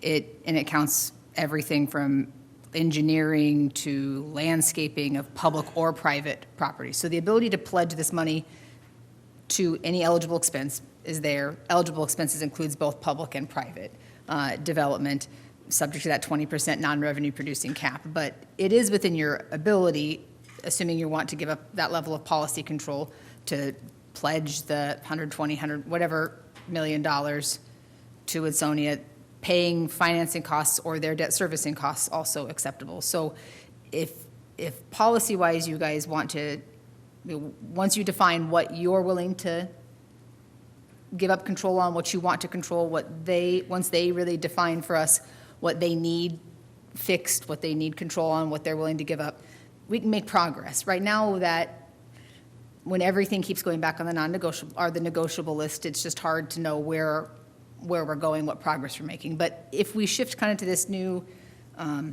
simplified version from December, where really the ask is that we promise that we will commit the first $120-ish million of Good Life District money to their project, the $22 million for the Y kind of on the aside, and the sale of the land. If council makes policy calls that you're okay with something that broad, which is within your right to do, that hits the eligibility, that's a relatively simple agreement to get to. That's us doing a contract to say we pledge the first so much collections a year up to $120 million. Go forth and do your developer thing. If they want to pay for it with the cash as it comes in, great. They want to go get a private bond and make the debt payments on it, that would be eligible under the act. You lose control. You lose the ability to do things like define public hours for sports complex if it's 100% private. But those are options. Those, if we know what we're negotiating towards is truly a 95% private development just backed by government revenue, that's pretty easy and we can move forward relatively fast. If what we want is a true, I'll call it public-private partnership, where it's 50-50, everybody's got 50% of the control, 50% of the skin in the game, we have to know a whole lot more details to be able to define what it is you want to control and not control. So knowing what Woodsonia has as their non-negotiables is really helpful to define what you guys need to make next as policy decisions. If private ownership, for example, is a non-negotiable, then you guys, the next ask for you is to make that policy call. Are you okay with private ownership? If you're yes, we're off on this path. If you're no, we're on a different path. So knowing just what those asks are is what we really need to be able to make meaningful progress in the negotiation. So some of these answers are very helpful, knowing that the $82 million in money available in kind of a first bucket is important. Helps us know, well, hey, if we can't make that fact a reality, the rest of it doesn't matter. The private ownership of the sports complex. So I don't know if there's other things on that list. If you can kind of, for the Woodsonia guys, if you can help tell us what is on the list of what you need out of this, so that way we can define for council what policy calls they need to make. While you're So we can thinking of negotiate the that, law into the 20%. while you're thinking of that, but- because she said two things that I want to ask. We've talked before that, as Chuck said, $5 million, 30 years, $150 million. But $150 million doesn't equal $150 million, right, in actual, like, spending. Like, we can't say, well, this is a $150 million project, let's bond for $150 million and we're good.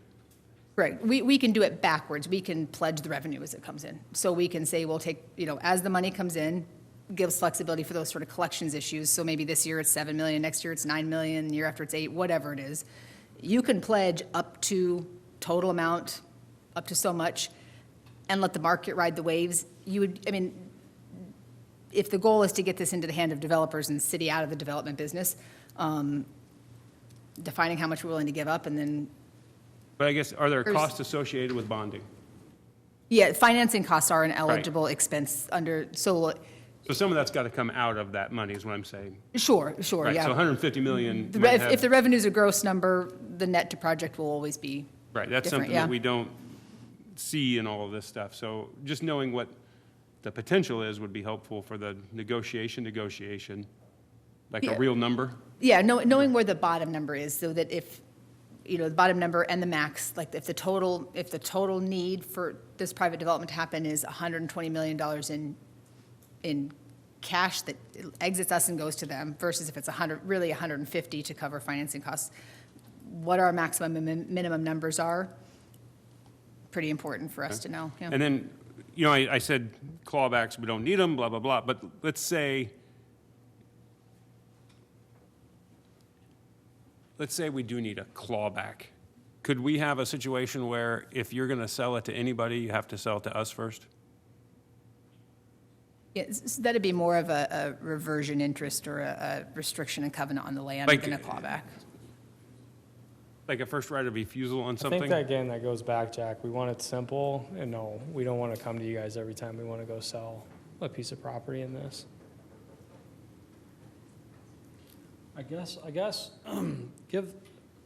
this is maybe a point we can talk about. Mitch and I were just kind of talking about it. What items in this MOU are non-starters for the council, or that they want more discussion on? And I think it's important to note that what's Open Meetings Act-wise, what's noticed to the public is your list of those non-starters. Council would have to come back later with their list. That's not, so if we want to flip that, that's Isn't within this, our I thought notice. this was an open, Mayor, you said this is an open discussion, that we're going to openly talk about these items. So, to me, Well, I say lots of things, and sometimes the city legal department overrules me. So, The reality is we're limited by the motion that was made to schedule this meeting, and the motion that was made and then unanimously voted on by council was framed in discussing those. So I didn't But decide Mr. either. I think what Mr. Sheard wants to know is if you tonight know of any things that would be absolute deal breakers for you, and if you could say them now. yeah, I think we, publicly owning the sports complex becomes so complicated, it's what killed the negotiations or hurt the negotiations with staff from December. So privately owning the sports complex, Kent talked about this, and being able to use Good Life dollars towards that is a much cleaner, simpler path. That's why we want to do that. Okay, so let's talk about that for a second. You have the money to build it planned out here, and you're using the 13 and 14. I'm going to call them 13, 14 because I can't remember the names of them. The tax, the occupation tax and the CID and the, CID. Those are to operate and maintain?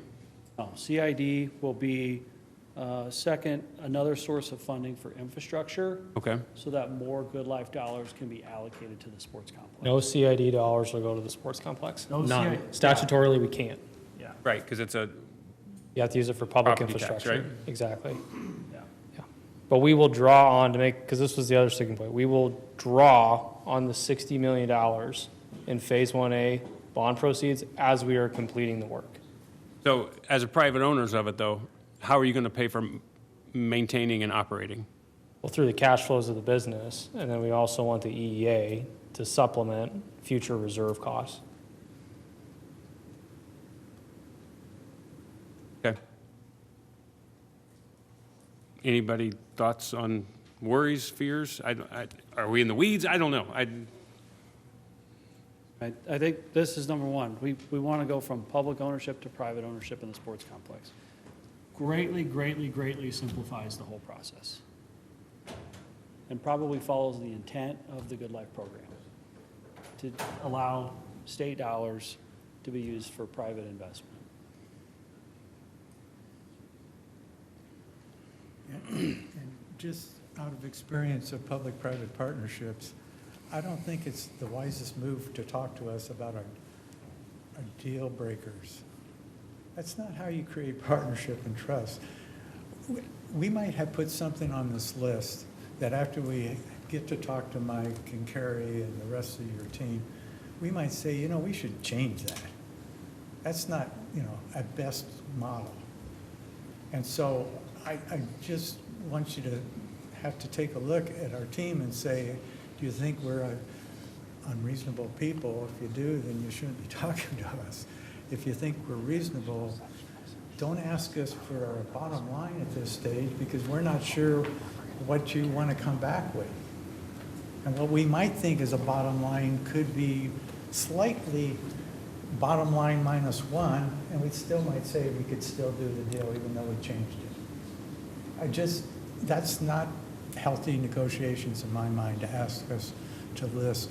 I think our MOU is trying to tell you This is it. this is what we want and expect. And if you can't at least agree to the big guiding principles and the 3 imperatives and the details that we have provided you, then we haven't got the 80%.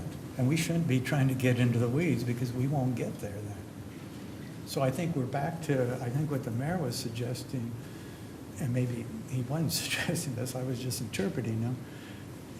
Can you live with the 80%, knowing that when you say you're agreeing to 80%, you're not agreeing to 100 tonight?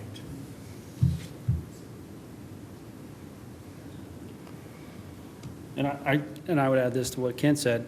It doesn't make sense tonight. I mean, if the group says, okay, we're good with the MOU, we're good with the 80%, let's proceed forward, we're going to run into items. I think Kent said it well. We're going to talk to Mike. Mike's going to raise up an issue. We're going to talk to DA Davidson. DA Davidson's going to raise up an issue. We're going to talk to DOR. They're going to, I mean, that's just how these deals go. And so it's almost as if we need to set another council meeting in 30 days to say, okay, where are we at progress-wise? Because I think that's what, the overarching theme I hear from everybody is, are we making progress? We want to see progress. How do we make progress? Well, it's working through all these details. But Kent's 100% right. It starts at the 80% level. Are we aligned? And this MOU, this is not a binding, this is not a document that's going to contain every single little detail, but it is going to contain the overarching theme of Where all the other details come from. Right, correct. So, to me, it's almost worthwhile of, let's look at the calendar, let's set another meeting. I mean, this is such a unique, I've never done this before. I've never negotiated with 10 council members. So this is a first. So, but it's okay. We said we would do it. This is what the mayor, kind of instructed. Chuck, I'm with you. If this is a form we're going to do it, then let's do it. Let's set it up. Let's figure out how to work through it. And let's try to make, the best that we can of the situation. So that's what we would be committed to. But I think tonight, and we'll stay as long as we need to stay, we can go back through any of these sections if you want. I mean, there's 15 sections in this. We tried to address these as best we can. But if there needs to be more explanation around the CID, or the CID needs to be hey, we want more explanation on this at the next council meeting. Okay, that's fair. We can live with that. I think that's the direction we need. I've gotten a lot of information from you tonight. Like, I'm feeling 80% of the way towards the 80%, but I need to comprehend some of this. You know what I mean? Like, I want to make sure that as I talk to people smarter than me that I like to talk to, am I right or wrong about this? Tell me more about this from your perspective, not the guys that are trying to get the money, right? Like, you understand that.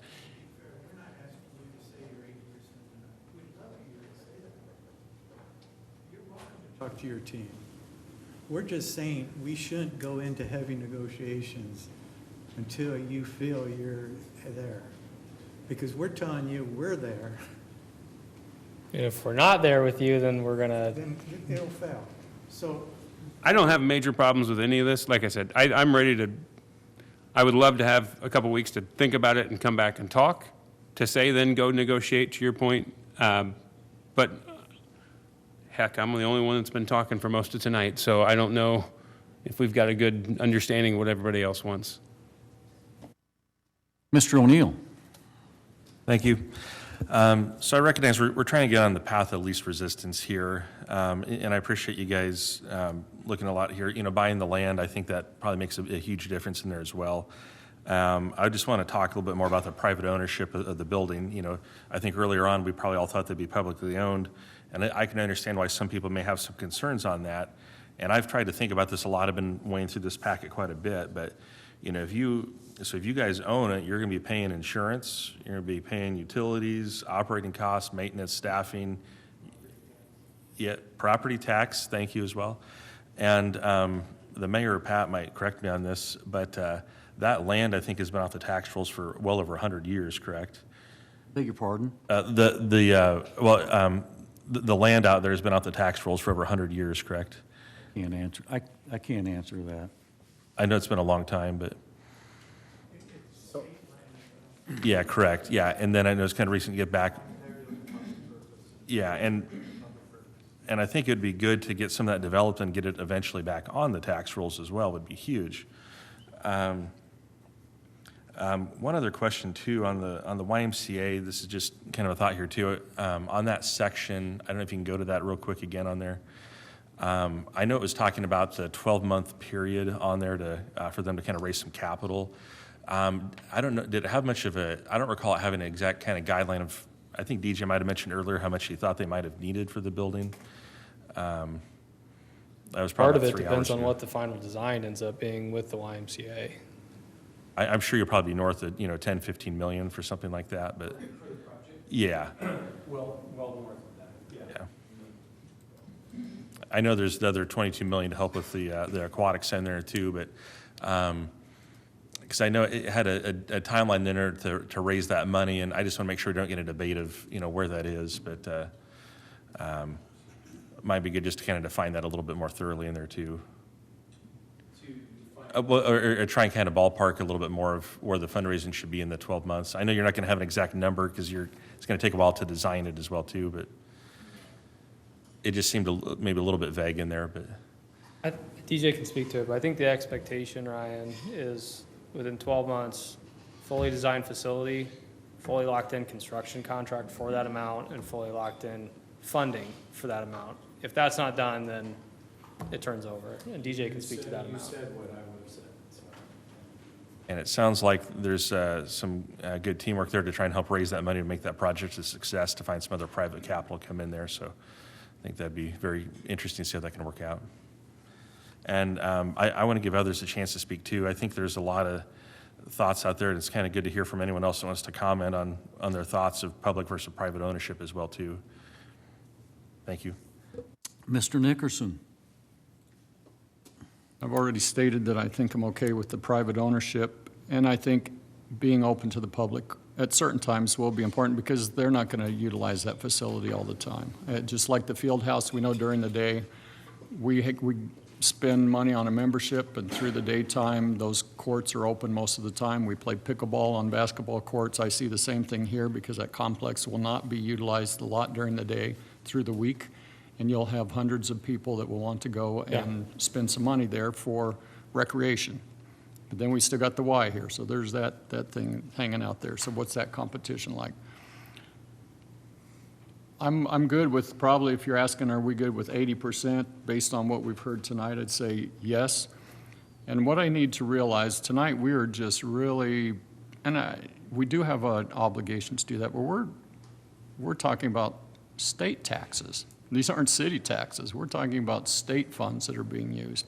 And we still want to be good stewards of that, but this is state money. It's not even Grand Island money.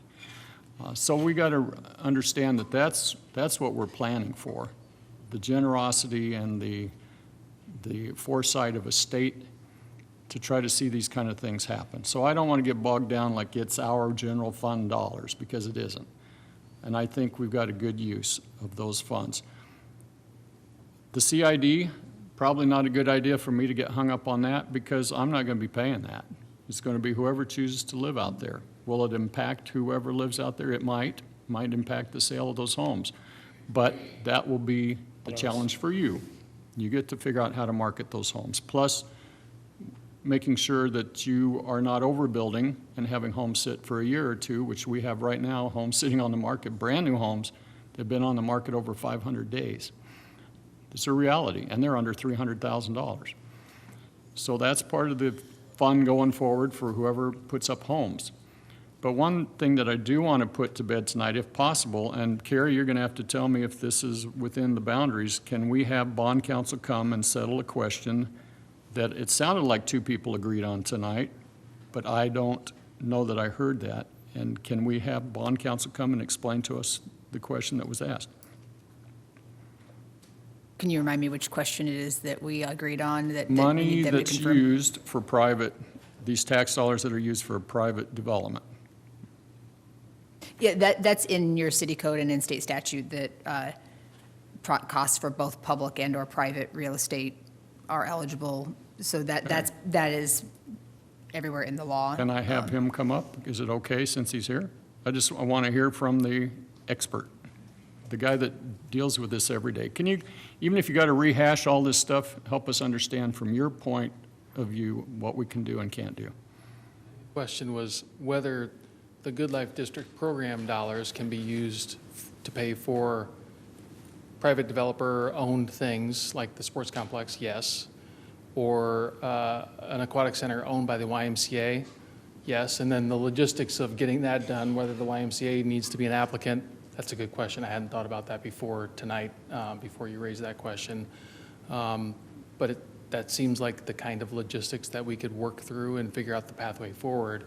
I think the sticky issue has been, and was talked about tonight earlier, regarding use of public assets, is giving away property or selling it for $1. That was an issue that we talked about with respect to the big site, and is an issue that we talked about earlier that Mr. Seacrest addressed regarding the sale of the YMCA land for $1 and other consideration, whatever those things are, that would be detailed out in an agreement. That's the one issue that has been a problem that was resolved in large part through agreeing to buy the real estate for whatever the fair market value is. But we're working under a constitutional exception here from that general rule of you can't just have public dollars go to pay for things that are privately owned. Through this Good Life District Economic Development Program that the voters approved, the Constitution provides that if the voters approve an economic development program like that, those dollars can be spent on all kinds of different things, including privately owned assets. And that's where all of these dollars will flow through from the state, is through the city's economic development program, to either pay directly for costs, like the cash on hand that could be spent for some of the project components that are being discussed, or to pay debt service on bonds that are issued, in the next however many months or years. And those revenues are free from the constitutional restrictions that we normally worry about, and that the city attorney's office has worried about with respect to giving away city-owned land. And we have two different transactions here, sort of. One is the city land that's been owned by the city for a long time being sold to a developer for a project, and then separately using the Good Life District program to fund a lot of the project development. And that's, each of these Good Life Districts are different from the other because there are unique, big issues that come into play with each of them, and that seems to be one of the things that, and we talk a lot about both of those things through meetings like this, sale of the city's real estate and what that looks like and the implications of selling that to a developer and how is it going to be developed and used over time.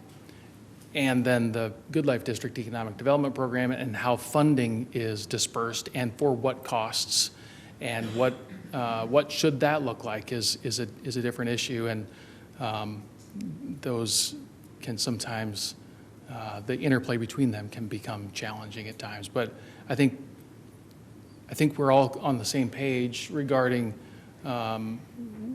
what the Good Life District program can be used for. It's the eligible costs that's in the city code and in the statutes. I think Kent agrees with that, and Carrie as well. It's the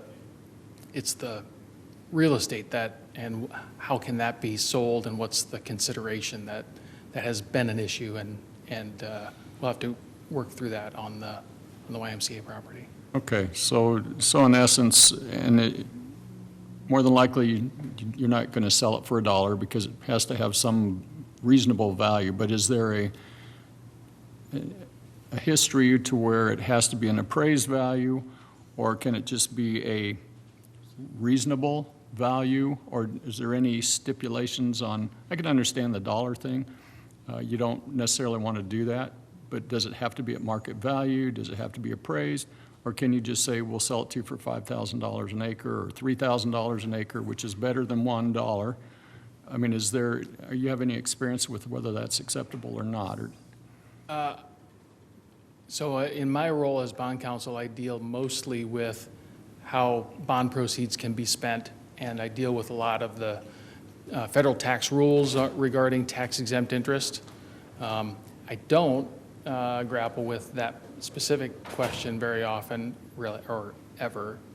That's more of a city attorney question that you'd be well advised to listen to Carrie on. So the reality is that if we treat them as two separate things, the land sale is over here and it's got its own set of rules, and the Good Life District is over here and has its own set of rules, we'll be fine. Commingling them is where a lot of the disasters happen, when we're trying to apply Good Life District rules to a property sale. If we separate the sale out, fundamentally speaking, if assuming, and the Woodsonia team can correct me if I'm wrong, but assuming us selling them the land is a non-negotiable that we have to clear before we get to the rest of this.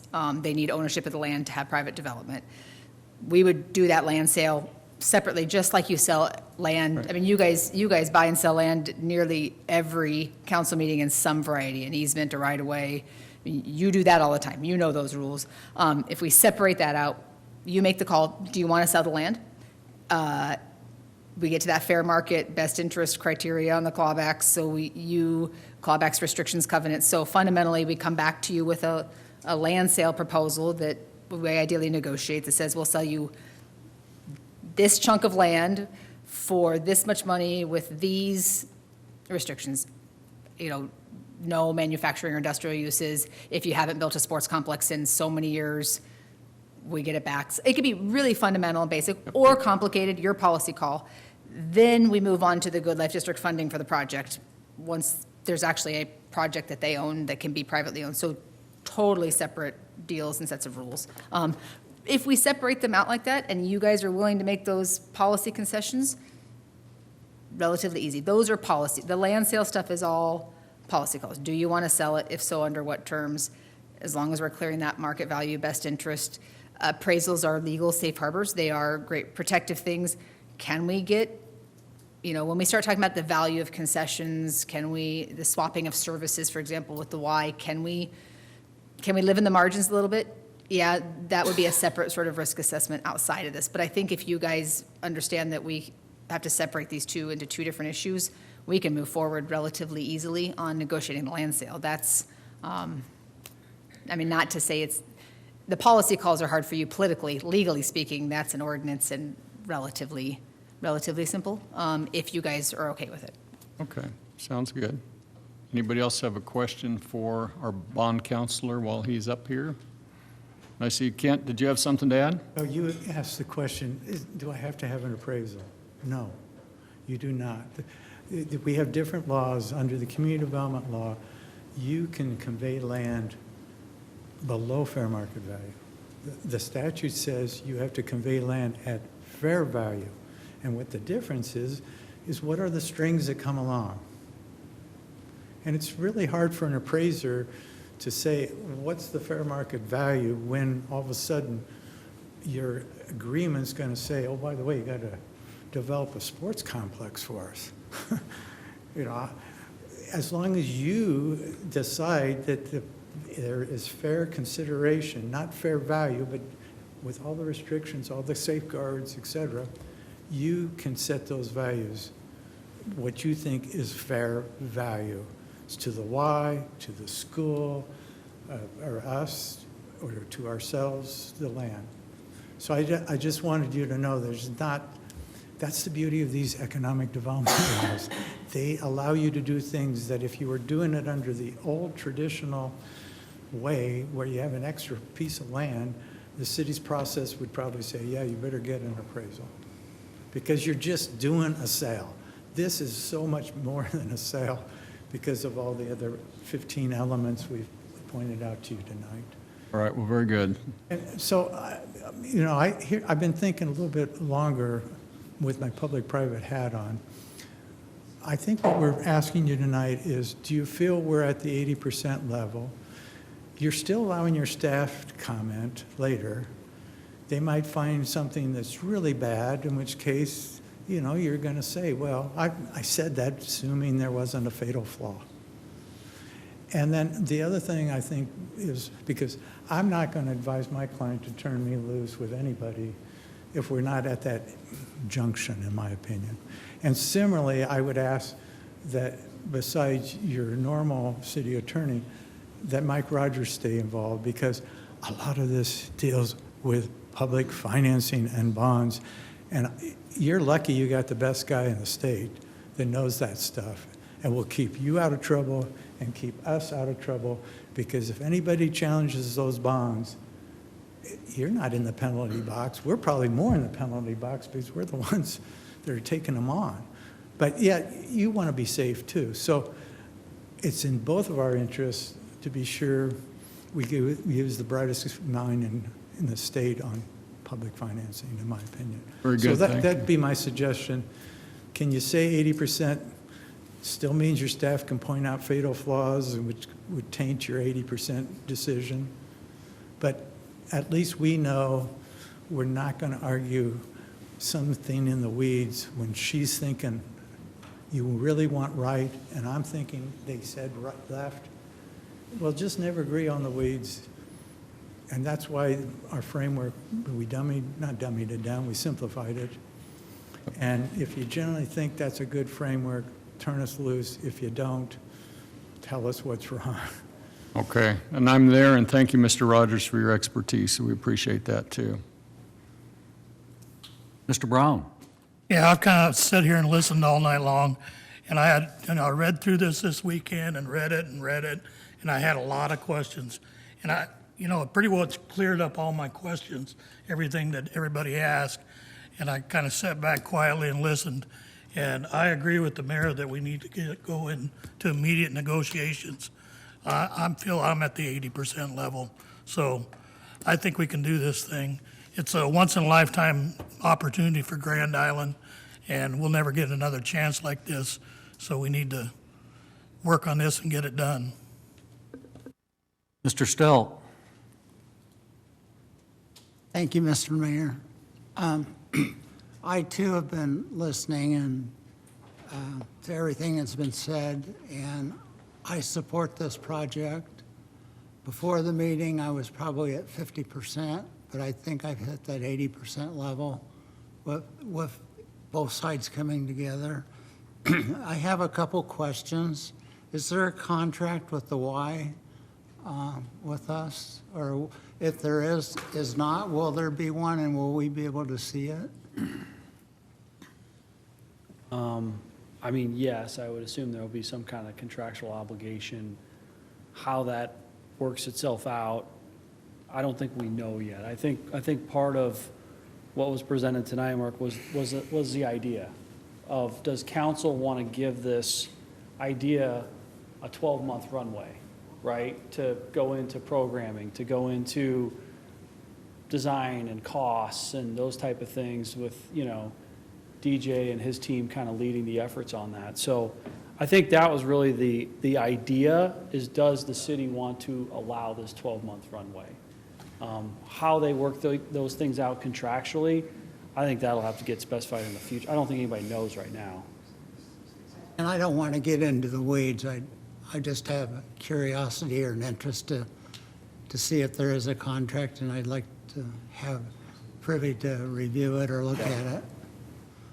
My second question, could you give us a timeline on when you think that whole complex up there will be done? Are you looking at 5 or 6 years or 10 years or longer? When you say whole complex, what, can you be more specific? A Good Life project at the Soldiers Home with the sports complex and I aquatic think- field.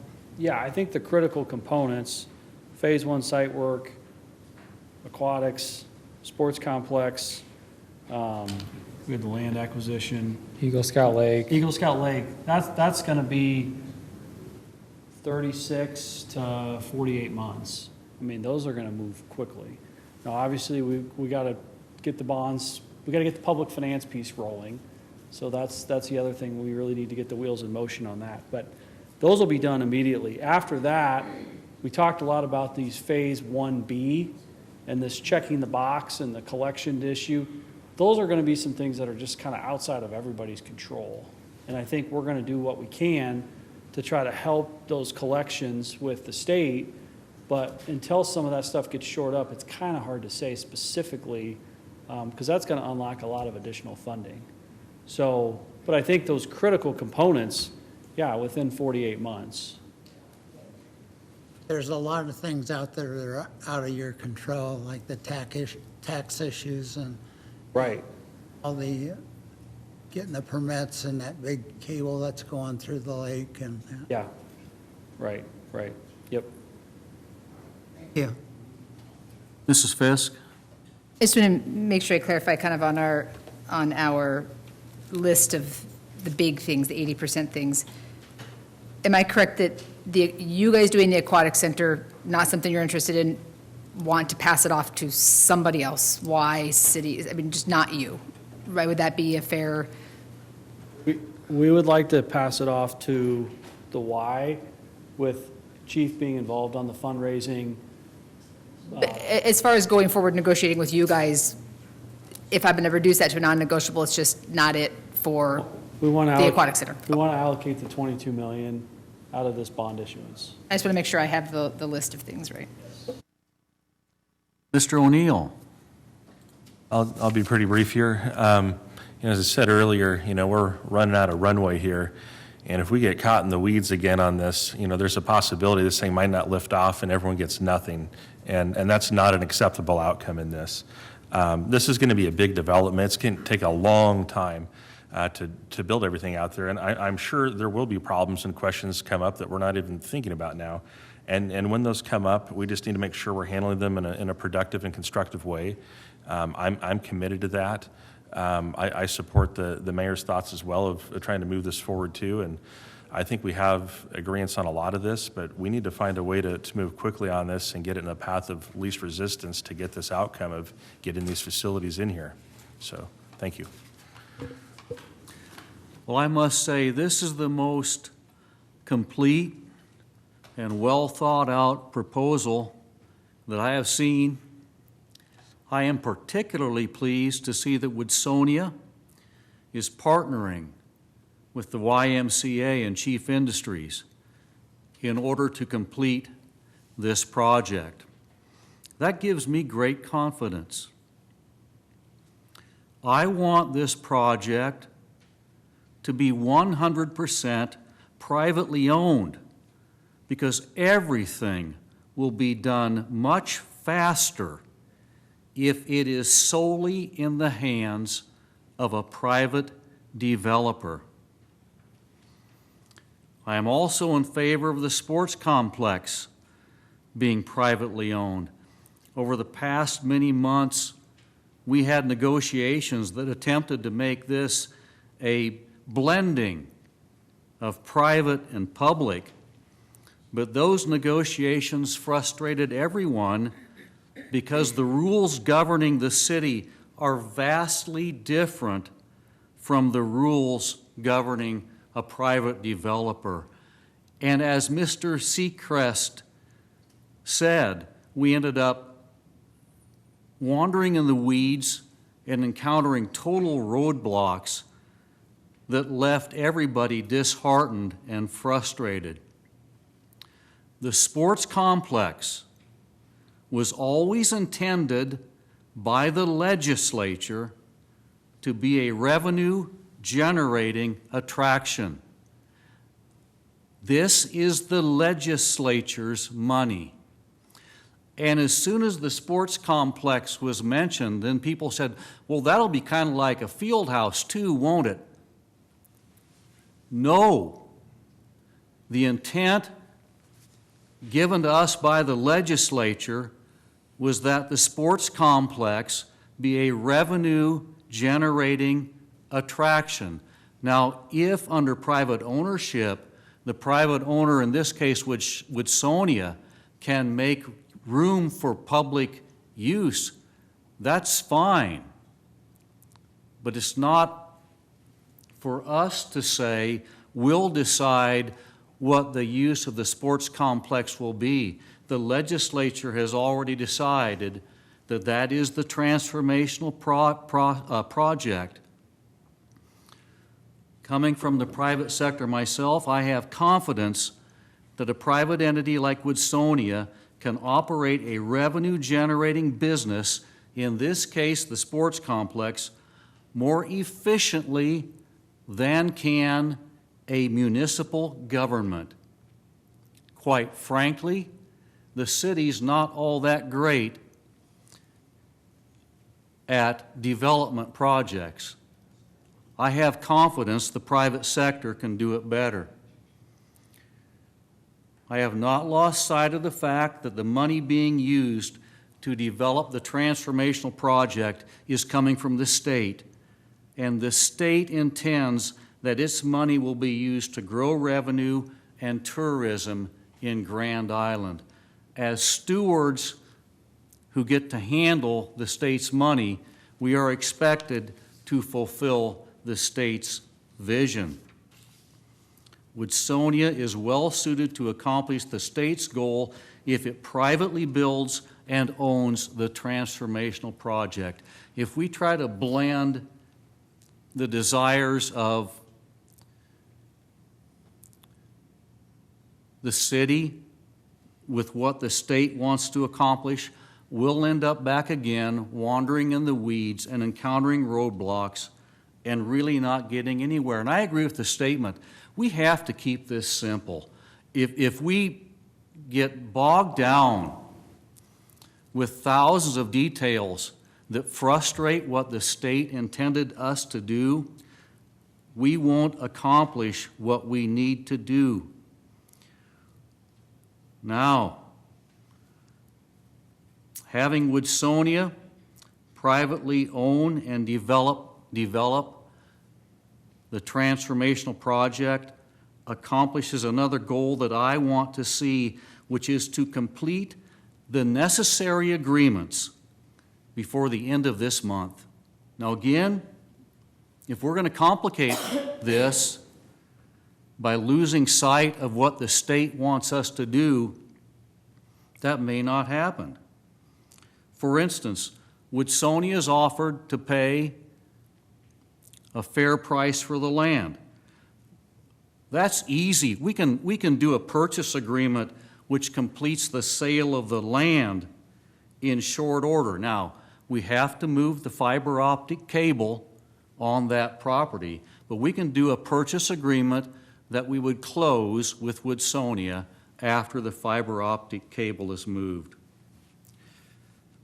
The City Council cannot vote tonight, but I want to present them with a final agreement where Woodsonia agrees to develop this project that we have discussed tonight.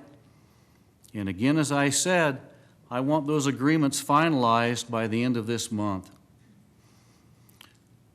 I want to move fast for 2 reasons, 3 reasons actually. Number one, we've wasted an awful lot of time wandering around in the weeds and running into roadblocks. Second, I do not want the Nebraska legislature fiddling around with the Good Life District statutes during the next legislative session. I don't want them even starting to think about fiddling around with the Good Life District statutes because we aren't moving fast enough. Third, I do not want the governor's administration scraping back unused money that it pledged under the Good Life statutes in order to pay for budget shortfalls at the state level. And that does happen if you pay attention to what state government does. So time is of the essence. That is why I want the agreements finalized for presentation to this council by the end of this month. Completing the necessary agreements before the end of this month and getting them to council for its approval will secure our absolute right to proceed with the transformational projects, and then we won't have to worry about the Nebraska legislature fiddling around and changing the terms of the statute, or about the state attempting to scrape back money that we have not committed to be used for our Good Life District project. I am so pleased that Woodsonia and Mr. Seacrest brought forth a proposal that freed us from total deadlock, which is where we were. I thank them for that. I agree with the 80%, and I think we're all people of goodwill who want to accomplish the same thing. And now, Mr. Sheard wants to speak, but as soon as everybody's done talking, I will give everybody the incentive that we are going to start negotiating this in earnest, and we're going to hammer out the final details to bring this back to the City Council. Mr. Sheard. Well said. My question for you on that is, by the end of the month, do you want us to be able to vote on an MOU or their application? I think if we keep this as a transformational project that is privately owned, the contract agreements will be quite simple. And maybe I'm giving Mrs. Fisk heartburn, but I do believe if we just keep this privately owned as a private developer project, it will simplify the agreement so much. And you can weigh in, Mrs. Fisk, if you want, but I don't think it'll be near as complex as what we've been dealing with. Not to, as my kids would say, jinx things, but I would agree. I think the Woodsonia team can tell you a lot of the super weeds about how to manage, who gets to hire a sports complex manager, how many lanes the swimming pool going to have, was where a lot of the time got spent. If we're really just fundamentally talking about a land sale ordinance and a pledge of up to so much money in revenue to build these items, a whole lot easier to do than if we're trying to negotiate joint public-private ownership of a building and who pays what operational costs when. So assuming this is the list of the big, huge things, purely private ownership, a lot easier to negotiate than a messy hybrid. I think we could definitely get the land sales stuff back to you. Publication-wise, we can't do it before the last meeting in June, but we could definitely have that back there. And I think if we keep it simple and everybody keeps the expectations very simple, and we can have an agreement that is simple back to you by the end of June, whether you make the policy calls or not, whether you guys come back in later and complicate it is totally a different issue there. But this basic skeleton of pledging that much revenue, yeah, we can, I mean, keep it simple, stupid, to quote my 8th grade English teacher. Cool. Sir? First of all, thank you all for your good, constructive comments. I can tell attitudes and spirits have changed on both sides. Just as being in 2 meetings, it's been very fun to watch that process. I do want to point out that one of the principles I mentioned at the very beginning is these have to be long-term agreements. And so as a result, I believe all the components need to be outlined in the agreement. I don't think you want to do one agreement and then 3 months later see, no, it's a package for your protection as well as ours that you can say to the public, yes, here it is. And we can say to our lenders and our investors, yes, here it is. But it won't be perfect because the world's going to change on us. And so part of the spirit here is to build trust, to know that if there's something on your side 5 years from now, we're going to be reasonable and vice versa along the way. So I was planning to be on vacation for 2 weeks, so I would like to add at least 2 weeks to your schedule there. But I appreciate the spirit, and I think we can keep it simpler and get a lot done to your goal. But I do preach one agreement. Thank you, everyone, for participating in our meeting. We are adjourned.